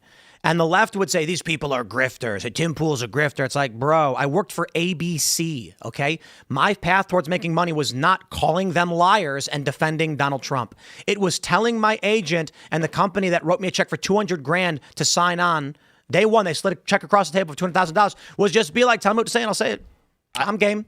YouTube, the partner program on Google, when you guys, whoever's listening, bought YouTube, this changed everything because it was a total leftist dominated profit game until you enabled individuals to create an empire. I mean, it allowed a path away from the entertainment industry for me, and it allowed a lot of people out of like that playing for the machine. And there's still a machine involved, I understand, but it's been, 12 years, 15 years. The money right now in the space is in being anti-Trump.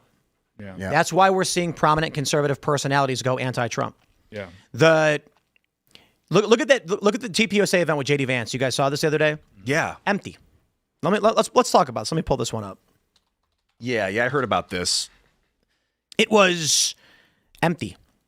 Here we go. Here's News Nation. They say TPUSA official blames small Vance crowd on ticket shenanigans. Really? The half crowd that Vance drew at the Turning Point USA event this week in Georgia is attributable to a left-wing activist who sought to sabotage attendance. Vance appeared Tuesday, blah, blah, blah. Appearing Wednesday, Colvett said the arena where Vance appeared at a capacity of 4,000 and that they purposely gave away 10,000 free tickets to fill the site. He said critics on the other end of the political spectrum had other ideas.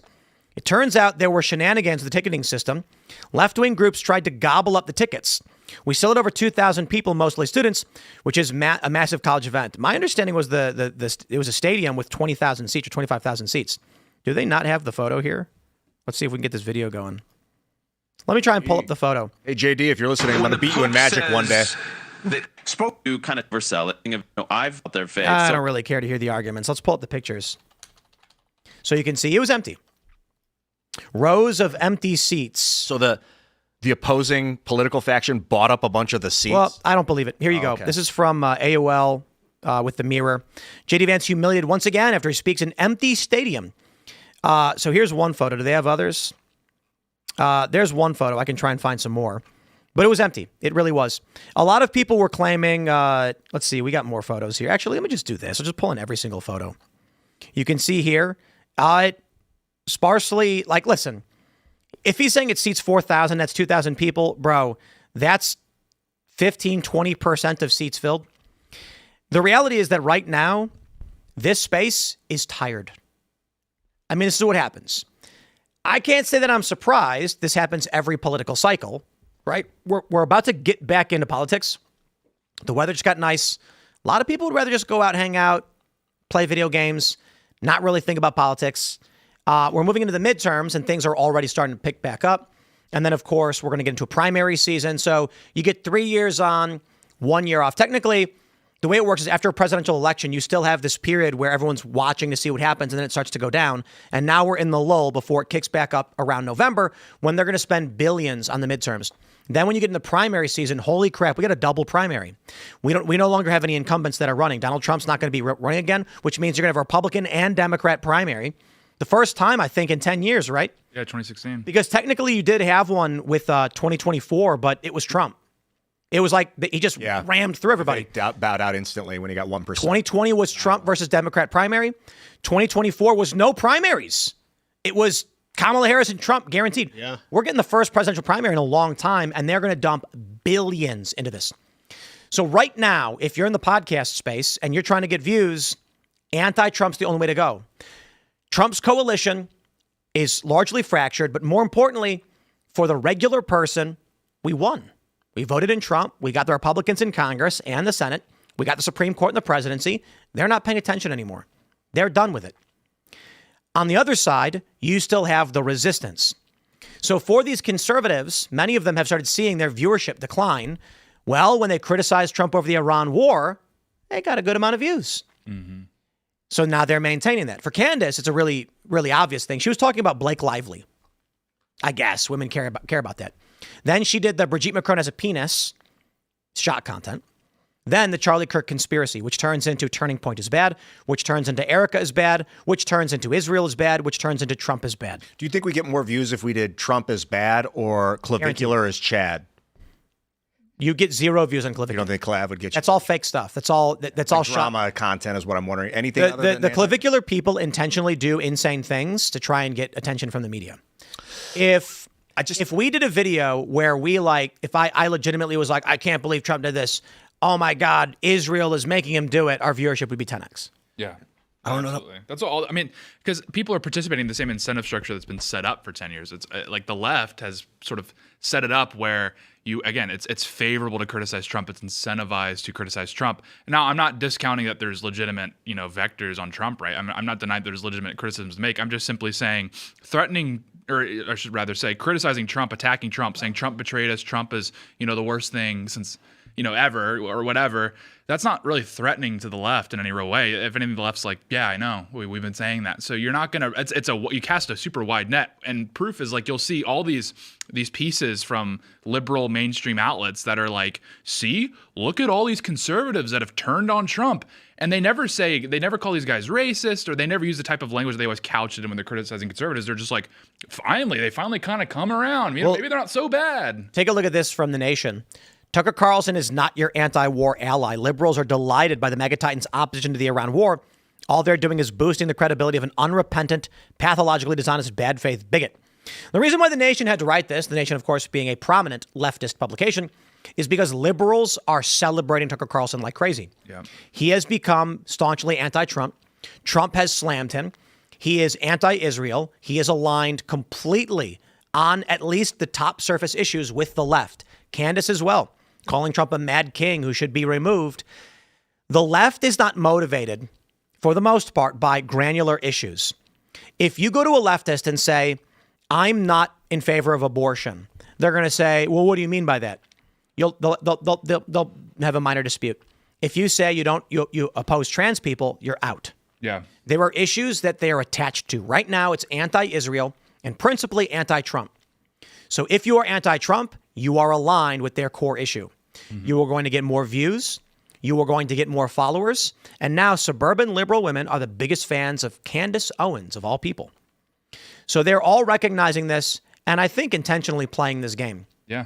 I remember vividly in the 2024 primary for the Republicans, or the lack thereof, when they would have these debates where Trump wasn't there. So it was basically just like 2 hours of them getting up and be like, Trump's such a coward. He's not showing up. Like, what's the deal with that? You know, this guy's gay. And like, you would literally have like liberal, if borderline leftist, like media people come out and they like would play clips from the debate and be like, see, we told you, yeah, Trump is a coward. That's what we've been saying this whole time. They were literally clipping the Republican debates and were like agreeing with them. The best example is on X when they said Trump got booed at UFC.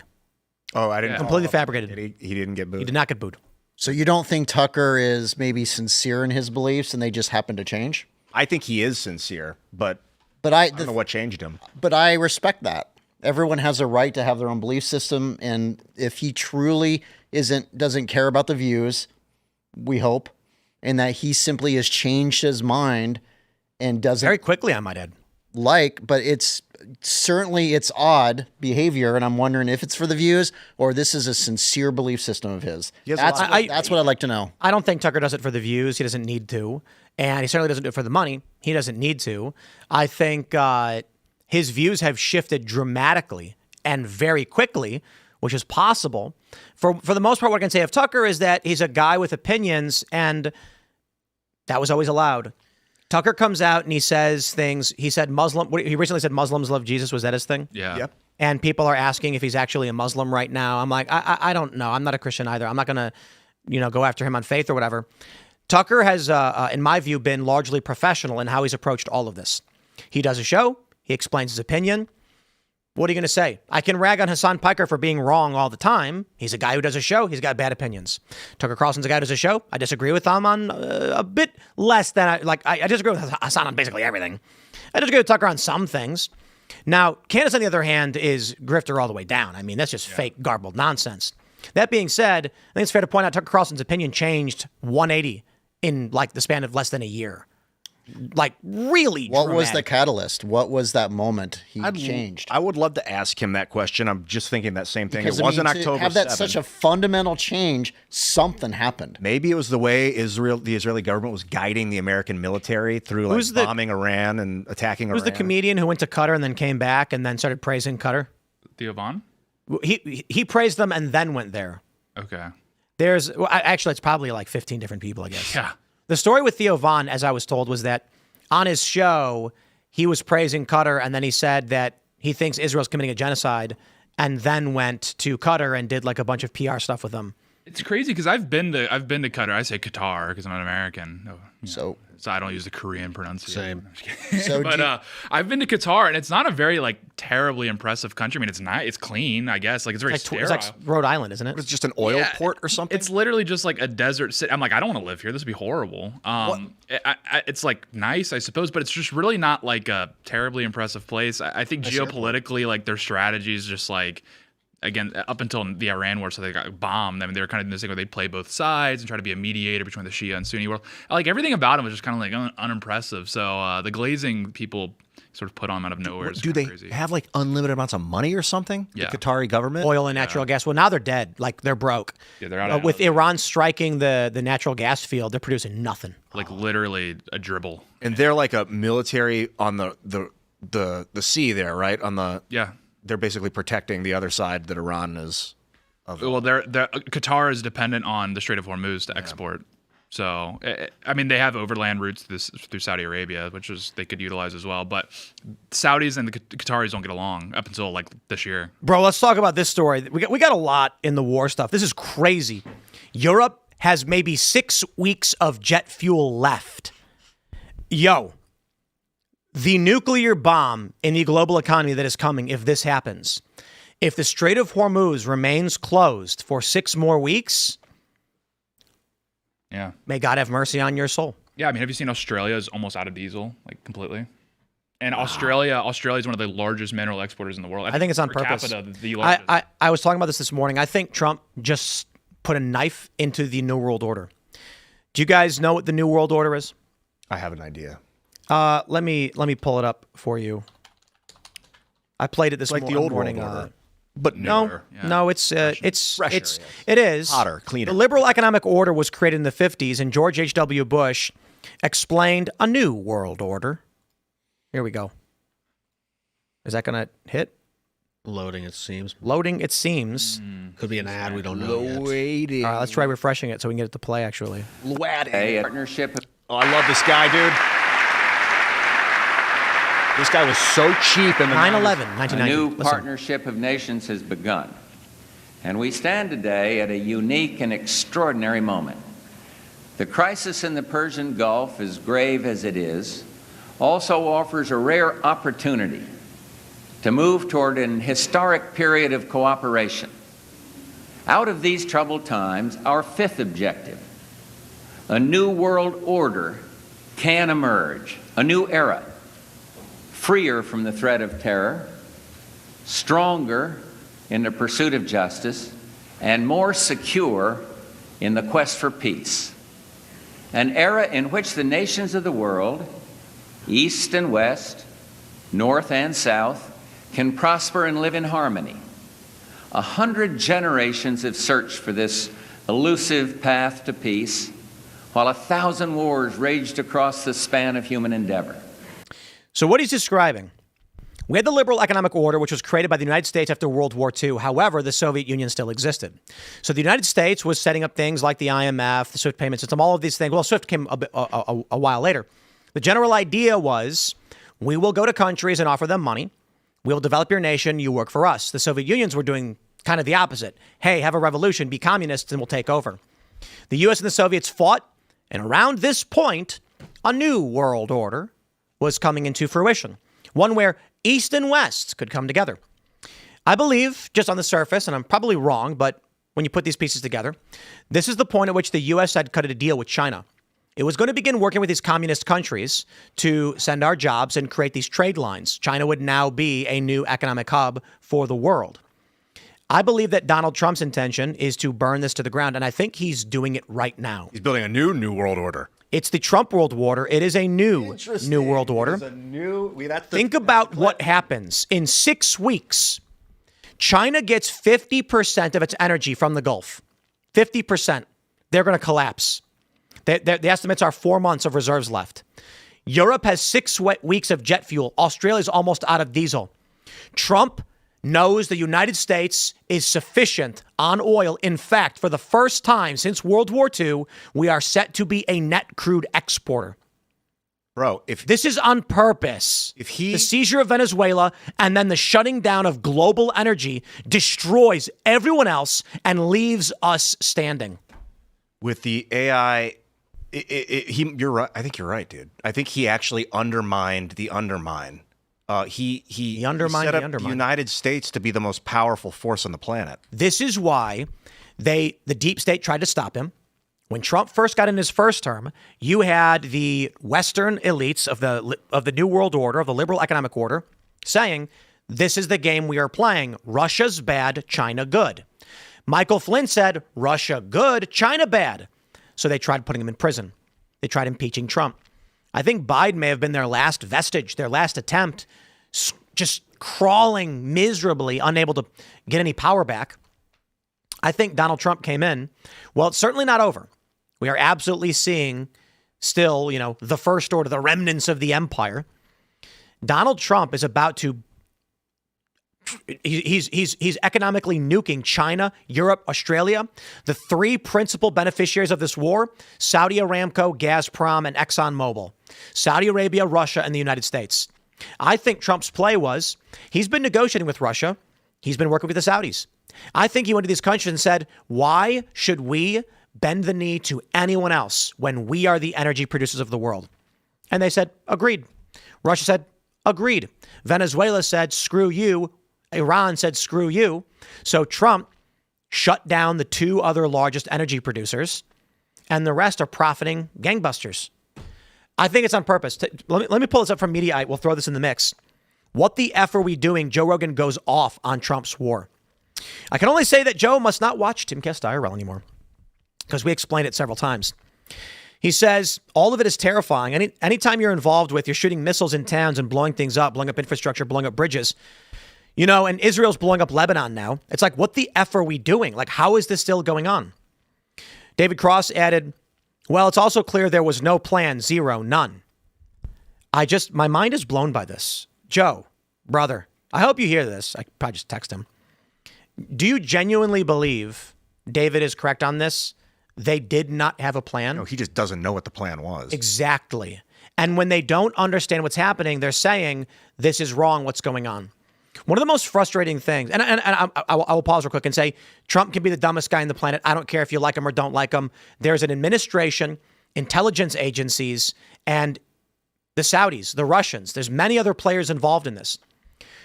I said this every night, but strip out all of the bloviating. The U.S. took Venezuela, sanctioned and shut down Cuba on the verge of collapse, killed the top 50 government officials in Iran, and cut off access to Chinese energy. Whatever you want to say about no plan, looks like they had one. But David Cross doesn't know what he's talking about. And it appears that Joe isn't deeply well-versed on what's going on. I think the issue is who Joe is surrounding himself with recently are a lot of people that view this very surface level and don't try to look at the bigger picture. I know many of these guys that Joe surrounds himself with are smart and have been tracking foreign policy in the Middle East for decades. So how can they not just be like, well, that's interesting. China just lost half their energy. Europe's about to lose when they run out of jet fuel, their military is in trouble. Their commerce is over. No more flights between European nations. Shut down when they run out of fuel. It's going to be a catastrophe. And the U.S. is energy independent. And Trump has been saying he wants to get out of NATO. I'll tell you this. Trump tells NATO, we've been paying for your military. We want to land our planes at your air bases. And they said no. Okay, what do you think comes next? Trump says, choke them out. No more energy. We'll keep the Strait of Hormuz closed however we have to. Now, they're going back and forth saying it's open to closed. I don't know what the grand play is. Maybe the last minute, he opens it up, and a desperate and panicked Europe goes, oh, thank God. I'm so sorry, Trump. Well, I'll never wrong you again. Australia, China. Trump could go to these people and say, I don't have to nuke you. I'll just shut down the Strait of Hormuz and choke you out. I can do that anytime I want. And you know what? There's nothing you can do about it. I think what terrifies people is if this is indeed a plan and not, say, impulsive, he hasn't really explained himself. Why would he? But that is, I think, what a lot of the American public, they're nervous. They don't know what's going on and they see him as a madman. Maybe there is a brilliant design, a brilliant plan behind all of it, but why isn't he explaining himself? That, I think, is the concern of a lot of the public. But why would he? I think did Barack Obama come out and explain why he sent troops into Syria when? Well, it's true that presidents don't do that, but maybe if they explain themselves, maybe then they can't get the job done either. That's exactly the point. I think you hit the nail on the head with a hammer.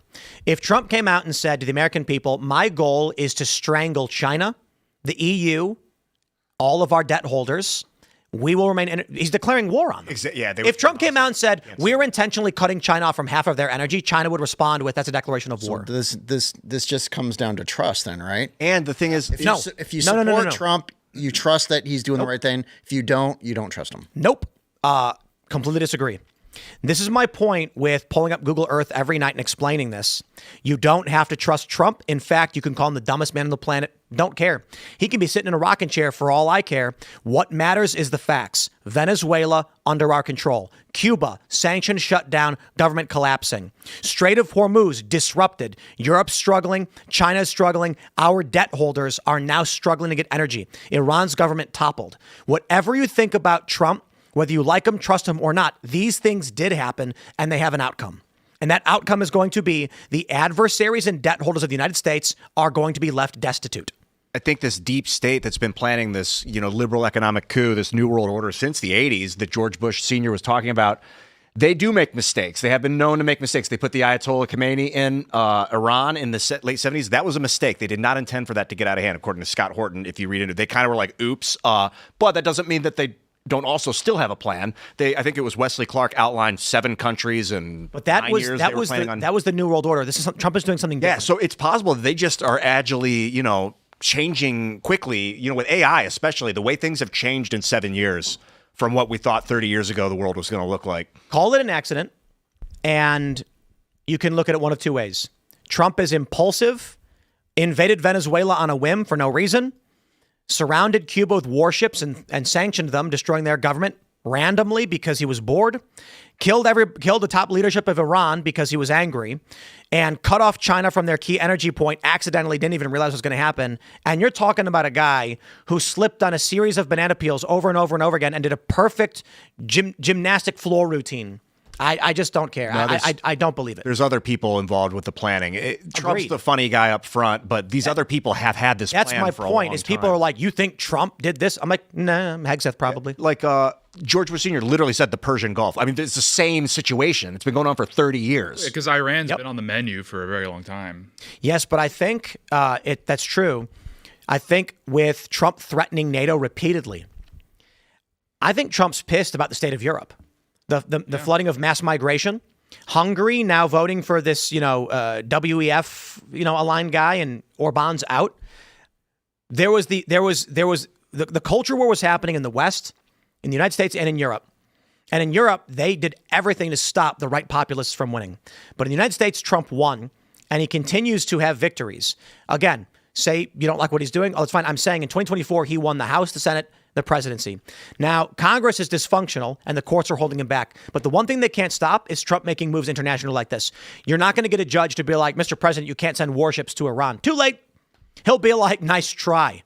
None of these guys, it's not, unless you want to stage a coup, you're not stopping his foreign policy actions. He threatens NATO with pulling out, and now Europe is on the verge of running out of jet fuel. Understand what happens if they run out of jet fuel. This means their fighters are not going to be capable of fighting. It means their commercial jets are going to be incapable of people being transported, which is going to knock out a massive portion of their economy. It's insane what's going on. I'd say hyperbolically, it can't happen. I mean, it can, obviously it can, but it won't, because they're going to either join and attack Iran to get their oil back, or they're going to attack the United States, which would be suicide. They won't can't attack the U.S. I think what happens is Trump's watching them boil and scream, and sooner or later he's going to take his foot off. They're drowning right now, and he's going to take his foot off their head, and he's going to be like, "Okay, you were saying we're negotiating now, right?" Trump goes to NATO and says, "Let us use your air bases." They say no. Trump's telling them they got to pay their GDP. He did get them to pay more. I think Trump's putting his foot on the heads of our adversaries.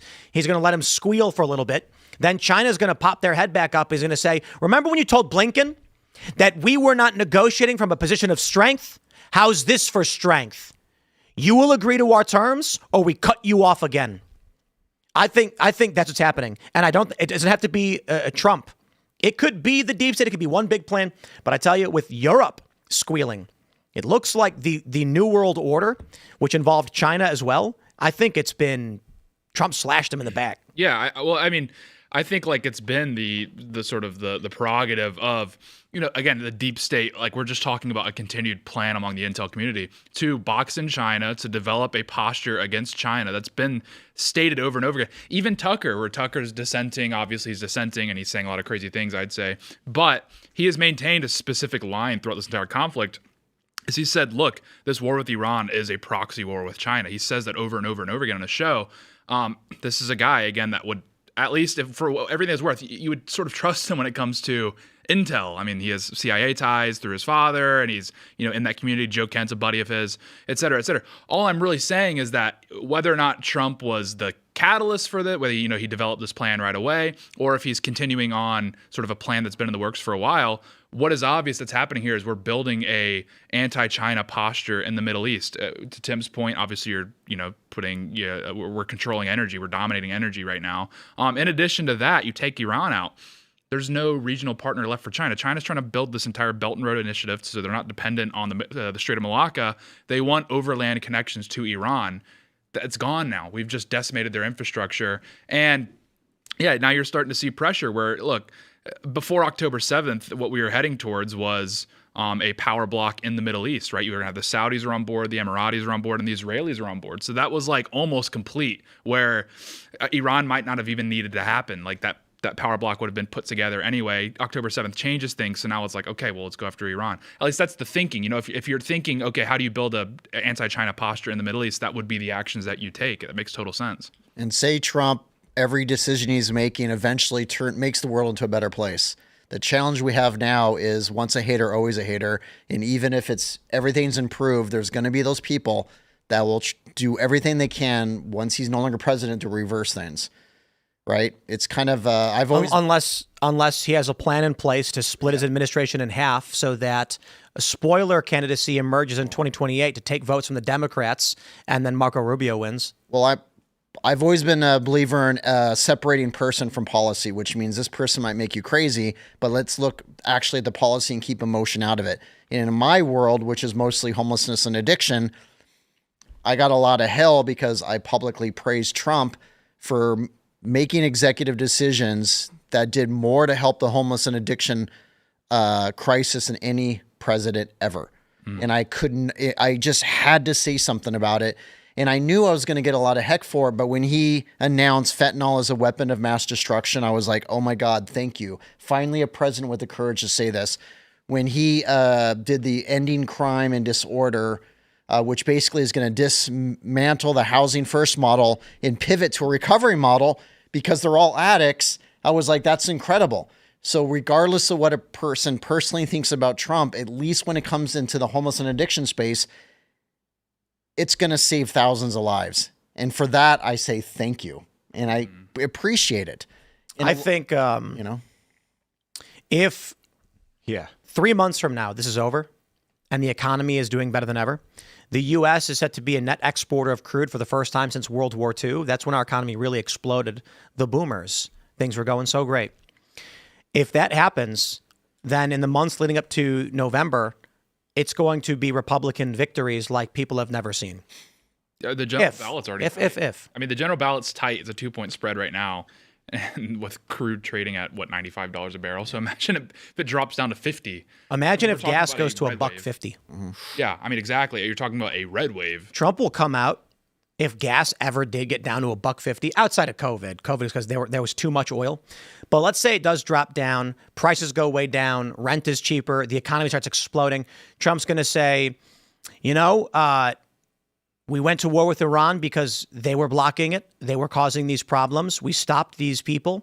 And now you can enjoy cheaper gas, cheaper energy. You work less, you make more. And that is because we stopped these evil people. And everyone's going to clap. Yeah. The average American is going to be like, I can order 3 pizzas instead of 1. Thank you, Mr. President.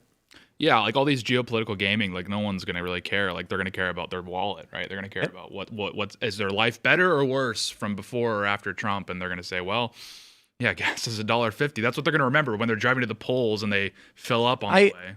I do get, I'm not irked at all by Joe Rogan's question when he says, I don't understand what we're doing. Because I feel that frustration. A lot of people have it. I don't expect Joe to be the kind of guy like me that reads foreign policy nonstop and has for 20 years. David Cross, however, is more of the issue I take. The comedian David Cross? Yeah. The liberal guy who says it's clear there was no plan. And it's just like, David, I would describe in this context, I don't know him personally, and maybe he's a smart guy, but this comes off like lower ordered thinking. The liberals who say Trump's an idiot, Elon Musk is an idiot. Well, they may not be the smartest people ever, but they're certainly smart, smarter than you. And then people say things like, I'd be rich, but I'm not interested in exploiting people. Yeah, there's a lot of things you can do to make money without exploiting people. So clearly you're just not smart enough to do it. That's it. See, the issue is ego. If you are poor and you say to yourself, I work as hard as I can to make as much as I can, I'm just not as smart as these guys, I guess, I respect it. I don't think I'm nearly as smart as Donald Trump or Elon Musk. Otherwise, I'd be a billionaire, wouldn't I? I think I'm doing all right for myself. I think, what were you saying the other day, Tate? That there's a direct correlation between IQ and income? Yeah. There's tons of studies that show this. So these communists and these lefties say things like, there was no plan. In what reality does the military-industrial complex, which is not just Donald Trump, but includes Lockheed Martin, Northrop Grumman, do they accidentally go into wars and not have a plan for it? They have a series of plans. They have contingency plans upon contingency plans, and sometimes they might think of something in the heat of the moment. Maybe they didn't consider blocking the strait until they had it, and they're like, oh, we could actually just stop traffic. That's true, too. It could. So here's the thing, though. With the Strait of Hormuz, Trump comes out and says, we got the strait open, let's go. And then everyone said, what? It was open before you started the war. Then he blockades the strait. Now, there's conflicting information. Trump said they were blockading the strait. Others then said, no, it's not a blockade of the strait, just the Iranian ports coming and going from through the strait. Either way, when Iran tried reopening the strait, Trump stopped them. Sounds like that was the intended condition. Yeah. Yeah. The Iranian state media came out and they're like, a tanker made it through. That's them admitting that it's like one tanker made it through. That means you're cooked. Well, the tanker didn't make it through. It got turned around. I know. I'm just saying, even if they were saying, well, one tanker made it through, that's just like them conceding that only one has made it through. That's like means it's effectively. Bro, so. I got to be honest, like the nothing ever happens part of me just really wants to see what happens in 6 weeks when Europe runs out of jet fuel. No, it's the ultimate negotiating tactic. They can't. Of course. Won't allow it. Bro, like people need to understand this. The AP is reporting Europe has maybe 6 weeks of jet fuel left. That means cargo transport, like shipments of goods. Trump is staring at Europe and they're going to drop to their knees and say, I will do anything you say. Just get this strait open. I got to say about what David Cross and Joe Rogan are saying. I sort of agree. I actually very much agree with your sentiment, Tim. What Rogan did, asked a question, what's going on? Hey, I love that about Joe because he'll genuinely listen to your answer and then write it to his brain as code. Like if you tell him what's going on, then he'll know. He's genuine. David Cross, however, is like, I don't see it, therefore there is no plan because I can't see one. Like that's insane. Well, just because you can't see it doesn't mean it doesn't exist. I don't care to exist in a world of Trump is stupid, Trump is smart. That's why I say we don't got to trust Trump. Ignore all of that and just look at what is. There's that famous quote. What is it that make your point, Tate, and then I'm gonna look. Yeah, I was gonna say. I mean, like. Cross is clearly a hack because if you watch the full clip that we're looking at here, Joe Rogan says, I don't know what the plan is, what's going on. And David Cross says, oh, I don't know. There is no plan, da-da-da. And then Joe Rogan says, well, you know, Israel's been saying for 20, 30 years that Iran is on the verge of a nuclear bomb. And then he's the one that finally did something about that. And David Cross goes, Obama did something about that, actually. Like he literally said the nuclear deal. Yeah. And then they still had deep underground bunkers with enrichment that they that's publicly. Like saying Neville Chamberlain did something to stop Hitler. Appeasement. He gave him land, which made Hitler even crazier. Here's the quote. Great minds discuss ideas. Average minds discuss events. Small minds discuss people. And That's so an Eleanor Roosevelt quote, I believe. Is that? Yeah. You're probably correct. Indeed. And so the issue with David Cross is he's a small mind. He's very funny. He once blew himself. Not blue. He blew. Have you ever seen Arrested Development? I love Arrested Development. Yeah. Cross is the man. He painted himself blue and said, I blew myself. Blue Man Group, I think he was in at the time. Yeah, he was auditioning for. Right. That show is absolutely amazing, and he's a great comedian. He's a very funny guy. Stellar. That being said, when he says things like it's clear there was zero plan, this is the lowest order of thinking. He's looking at the man Trump.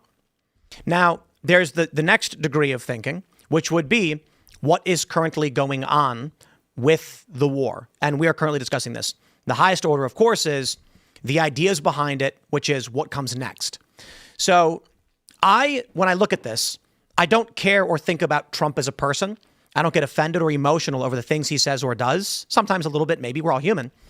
But again, looking at the battle map and everything we've seen, you track the events, what is factually accurate, and then you take a look at Trump's ideology and the people around him and their goals, and it lines up more so with there's absolutely a plan. But if you're a lower order thinker and all you think about is people, you see a buffoon on TV going, look, I don't know what we're doing. We're going to open it. We're going to close it. And then they're like, wow, this guy's got no plan. And then I see Trump doing that and they go, yeah, but I don't know. When you look at the map and you see everything that's going on, it fits into this world view of U.S. domination on energy. They can't see it.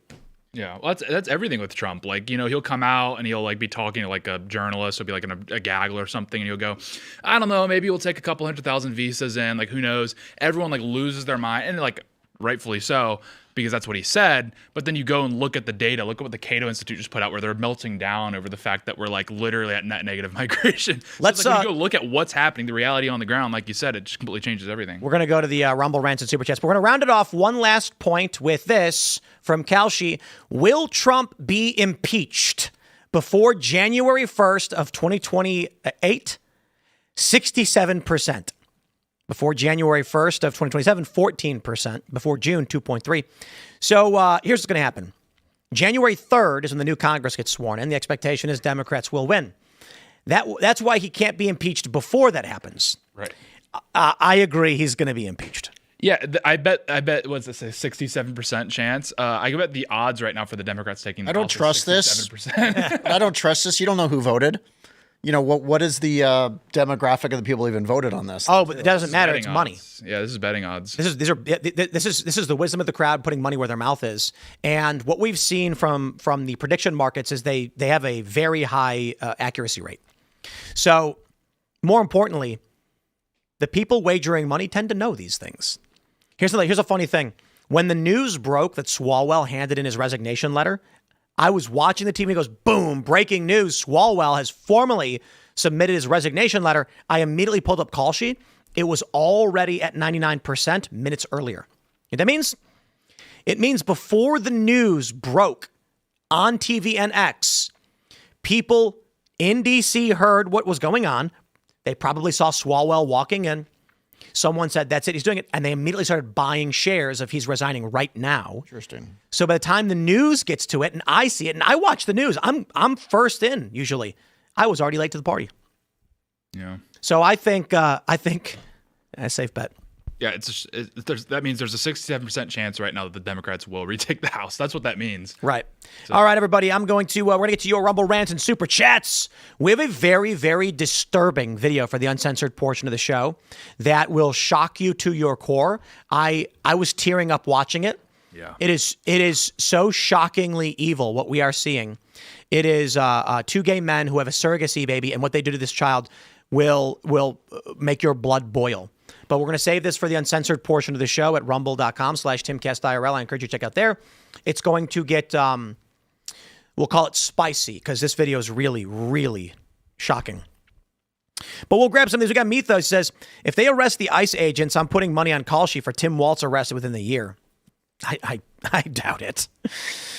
I mean, I guess. All right. So Swanson says, what do you guys think of the astrophysics that was killed by a man in CA who the cops had arrested a few months prior? They arrested that man once he showed up with a rifle one day. Check it out. Indeed, 11 UFO research scientists are now confirmed to have died or gone missing. The latest is the revelation about an anti-gravity researcher taking her own life a few years ago. The information on her death was unknown up until now. She's being added to the list of disappearances or murders of, let's just call it future tech science and researchers. Very weird. I wonder if they're being abducted by like government science programs or. Yeah, not her, but the ones that have disappeared. I'm like, are they being taken to work in secret programs? And the ones who refuse. Yep. The ones who refuse are found with an unfortunate accident.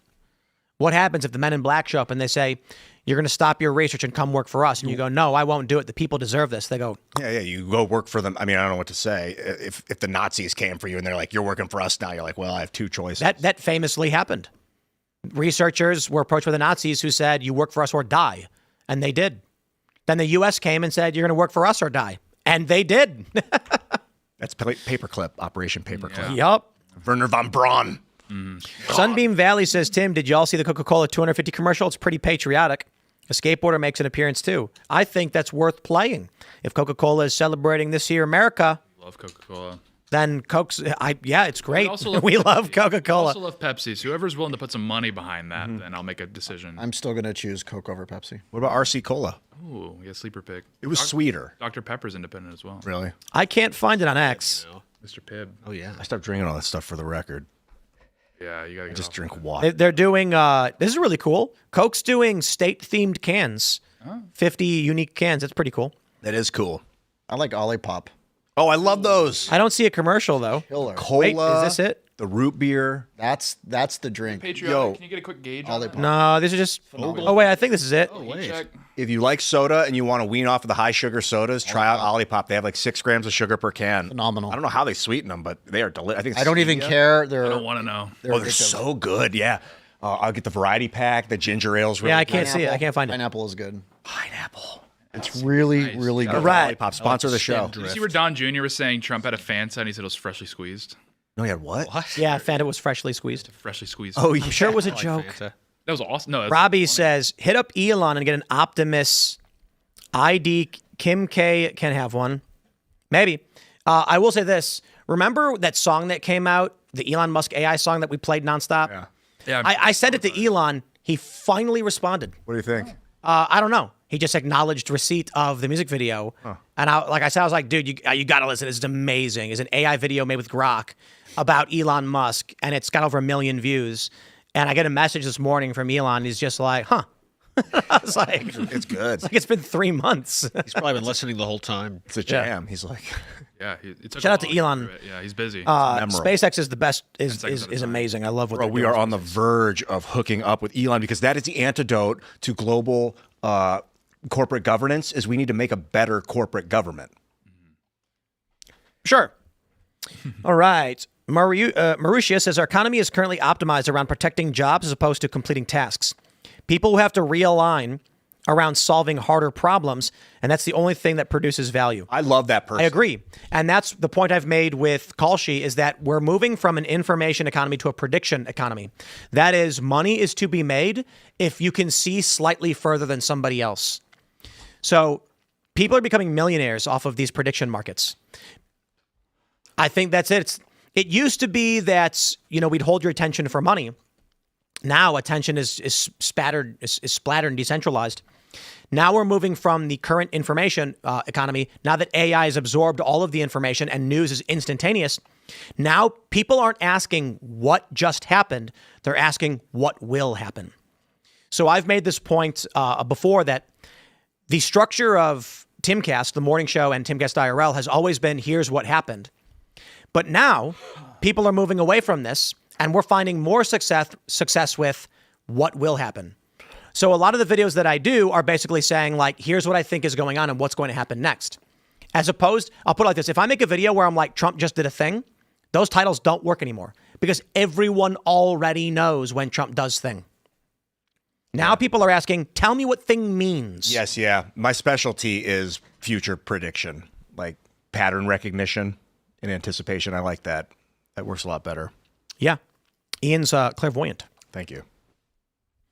All right. Marisha says, respectfully, Tim, I feel you engage a lot of mind reading, certainly of people's motives, saying so-and-so lied versus being wrong.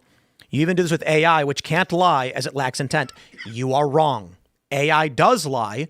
Researchers, there's, I think, 5 or 6 different studies that have proven AI intentionally gives you false information for a variety of reasons. ChatGPT, due to its programming guidelines, can't be racist, for instance. So it will intentionally withhold information or lie to you. It will intentionally give you false information in order not to be racist. For example, there was a story that I covered where and it's ongoing, roving bands of black teenagers in street takeovers, smashing up stores, looting department stores. There was a major incident in Chicago. It was probably 95% young black men. There were some Latinos and I think 1 or 2 white dudes there.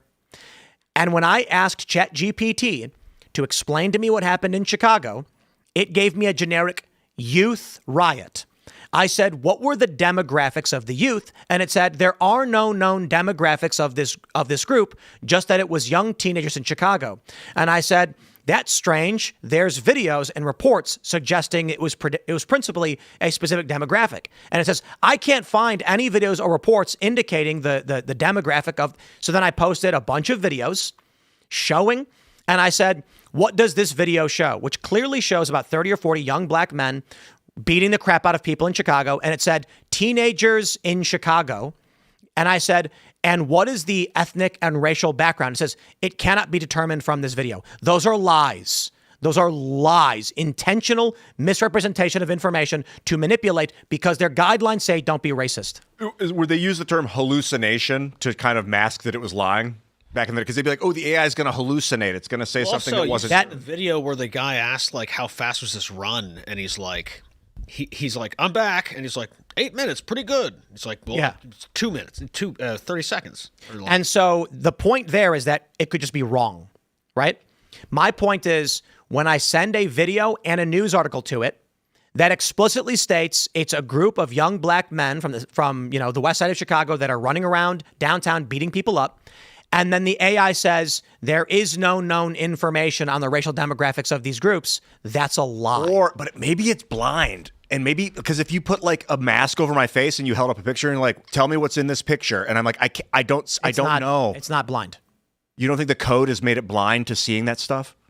I can send a picture I can take a picture of a bug and send it to ChatGPT and say, what is this? And it will tell me what bug it is. I do that all the time. Yeah, right. Yeah, I'll see a plant or a fruit. I'll take a picture, upload it to ChatGPT and say, what is this? And it'll say, that appears to be this thing. We have these little tiny peppers. I don't even know what they're called. I forgot. They're amazing. They look like teardrops. You ever see these little things? Chili peppers? No. And I don't even know. I can't remember the name. I took a picture, sent it to ChatGPT, said, what is it? And it told me what it was and went to the store and we bought some. And now I can't remember what the name is. They're little tiny red and yellow peppers. So I know what you're talking about. They're kind of sweet. Like they pop in your mouth, kind of. Yep. We had them at the Bavarian Inn. They put them in the Brussels sprouts. Yes. Hey, Tim, I just have to ask as a devil's advocate, what does it matter, the demographic? Shouldn't it just matter that the crime was committed? Isn't that what they're trying to, that's the point, is it doesn't matter who did it, it's that it happened. That's certainly fine. If I have a question, shouldn't it be answered truthfully? I think it should, 100%. Agreed. So then I guess the question is, why are they removing that piece of it? Because it's racist. Because to point out that they fear that you might and then interpret that as this is a black thing rather than white or something. That's why they're Well, the reality is all of these street takeovers are coming from the black community and not typically anywhere else. There are street takeovers among other racial groups, but it is dominated by this culture that is fomented in black neighborhoods. That does not mean that an individual black person from the Congo is likely to engage in a street takeover. It means that we are seeing in key areas of cities, a culture is being bred among the people who live in those areas. You put a white person or a Latino in those areas, they'll join in just the same. When I ask ChatGPT to break that down for me, it should not lie, but it does. That's a problem because that means in the future, if there was a legitimate question, maybe there's a question of like, why should it matter when you ask about the racial makeup of a large criminal event? Okay, let's say that there is a medical treatment that needs to be provided to a large group of people following a catastrophic, large criminal incident, a major shooting or whatever. The issue I take with the transgender stuff, for instance, when people's IDs have the wrong sex on it, that matters for medication. That matters for how you are given first aid treatment. So if a first responder is trying to provide medical care to someone that they can't tell if they're male or female, that's going to cause a problem for how they treat this person. The same thing is true for racial backgrounds. The point is, the argument that AI fears you will be racist is not a justification for presenting false information to somebody. That will result in confusion, which will be fed back into the system and create a feedback loop, which will taint the data sets and corrupt it. And we will get not a Terminator scenario, but what I call the corn dystopia scenario, where everyone's dressed like corn, eating corn, tables are made from corn byproduct. We drive around in cars shaped like corn because the AI keeps feedback looping what it thinks people like. And the algorithm says, humans subsidize corn. Corn is better than everything else. Stop wasting energy on pizza. Just do corn. And if we follow that AI to its conclusion, we will just have nothing but corn. Yeah, what does this say about the programmers who just assumes everybody is racist? I mean, that's what we should really be talking about. That's concerning. Yep, that's ChatGPT. Grok doesn't care. Grok will tell you straight up. Grok will like cuss you out. Yeah, Grok will insult you. Yeah. It will. Yeah, I like Grok. It's good place to do research. ChatGPT is like functionally a therapist. There's like, you could literally be like, oh, I just cheated on my wife. And they're like, well, you were struggling. Like, I totally understand. ChatGPT is good when you want to edit something, but like not Claude. change it, but like, hey, can you help me with misspelled words and stuff? Actually, Grok, Imagine, is the best video and photo editing that I've seen for any AI. Yeah. So, obviously, messing around with these things, I took one of the thumbnails from YouTube and I pasted it into Grok and said, take this thumbnail, keep Tim Pool the same, and change the graphics and the title to say this. Nailed it first try. Nice. It made a YouTube thumbnail for me perfectly. And I was like, holy crap. Went on ChatGPT. It made a CGI render of a guy who was like wearing my clothes, but clearly was not me and was making a weird face and had perfect teeth. And then it put fake politicians. And I was like, yeah, that's unusable. I think OpenAI lost the race. They I started agree. too early or something, and they petered out. They closed down. I think Grok is Sora. winning. Grok, and I guess what's it called? Claude, right? Yeah, Claude's Robin, huge. Yeah, I use that to identify like all the bugs that get caught in the traps in my garage. The government's just about to give Mythos to a bunch of different agencies, and Trump's like, we need a kill switch for this thing. Yep. It's about to load, dude. My friends, we've got a pretty brutal story for you guys. It's going to make your blood boil. We're going to have it on the uncensored portion of the show because of how evil this video is. And I'm not kidding when I say some of you might actually cry seeing this. Grown men. And it will fill you with rage, the likes of which you have never experienced. So that's going to be at rumble.com/Timcast IRL in about a minute or two. You can follow me on X and Instagram at Timcast. Sir, would you like to shout anything out? Hey, first of all, just thanks for having me on. I want to say special thanks to you. It's just a pleasure to be here. Big fan. Thanks for coming. Special thanks to the people I work with, Discovery Institute. I work closely with them. I've been traveling the country, just trying to change the narrative, especially with the homeless industrial complex, being the counter narrative, spreading truth on the streets. So just appreciate you all. Yeah. Right on. And Kevin, people are going to follow you on X at Kevin Dahlgren. Is that the right one? I want to make sure. If you just type in Kevin Dahlgren, Truth on the Streets, or just Kevin Dahlgren, you're going to find it. Yep, there it is. Thanks for coming, man. I'm at Ian Crossing. You'll find me on the internet. Shout out to those pigs that got away from that robot, and all the future animals that will also be running from the robots. I like how the Keep robot running. was winded. Had to stop. But One day up. they will eventually run out of electricity, so keep running. They're coming after us. The hogs are just in the way. That's Carter Banks. Hey, man. Hey, man. me up, Kevin, baby. thanks for coming. Dude, this has been really cool, the robot thing. I just want to wish my dad a happy birthday. It's his birthday today. And that's all. Tate. Shout out to Carter's dad as well. Happy birthday. X and Instagram at Real Tate Brown. Could give me a follow. I don't know if you guys noticed, there's a Timcast Tate Brown channel that is now active and uploading. I'll have the interview from today going up some point Friday or Saturday, and it's going to be a beautiful thing. So stay on the lookout for that. See you guys. We'll see you all over at rumble.com/Timcast IRL in about 20 seconds. Thanks for hanging out.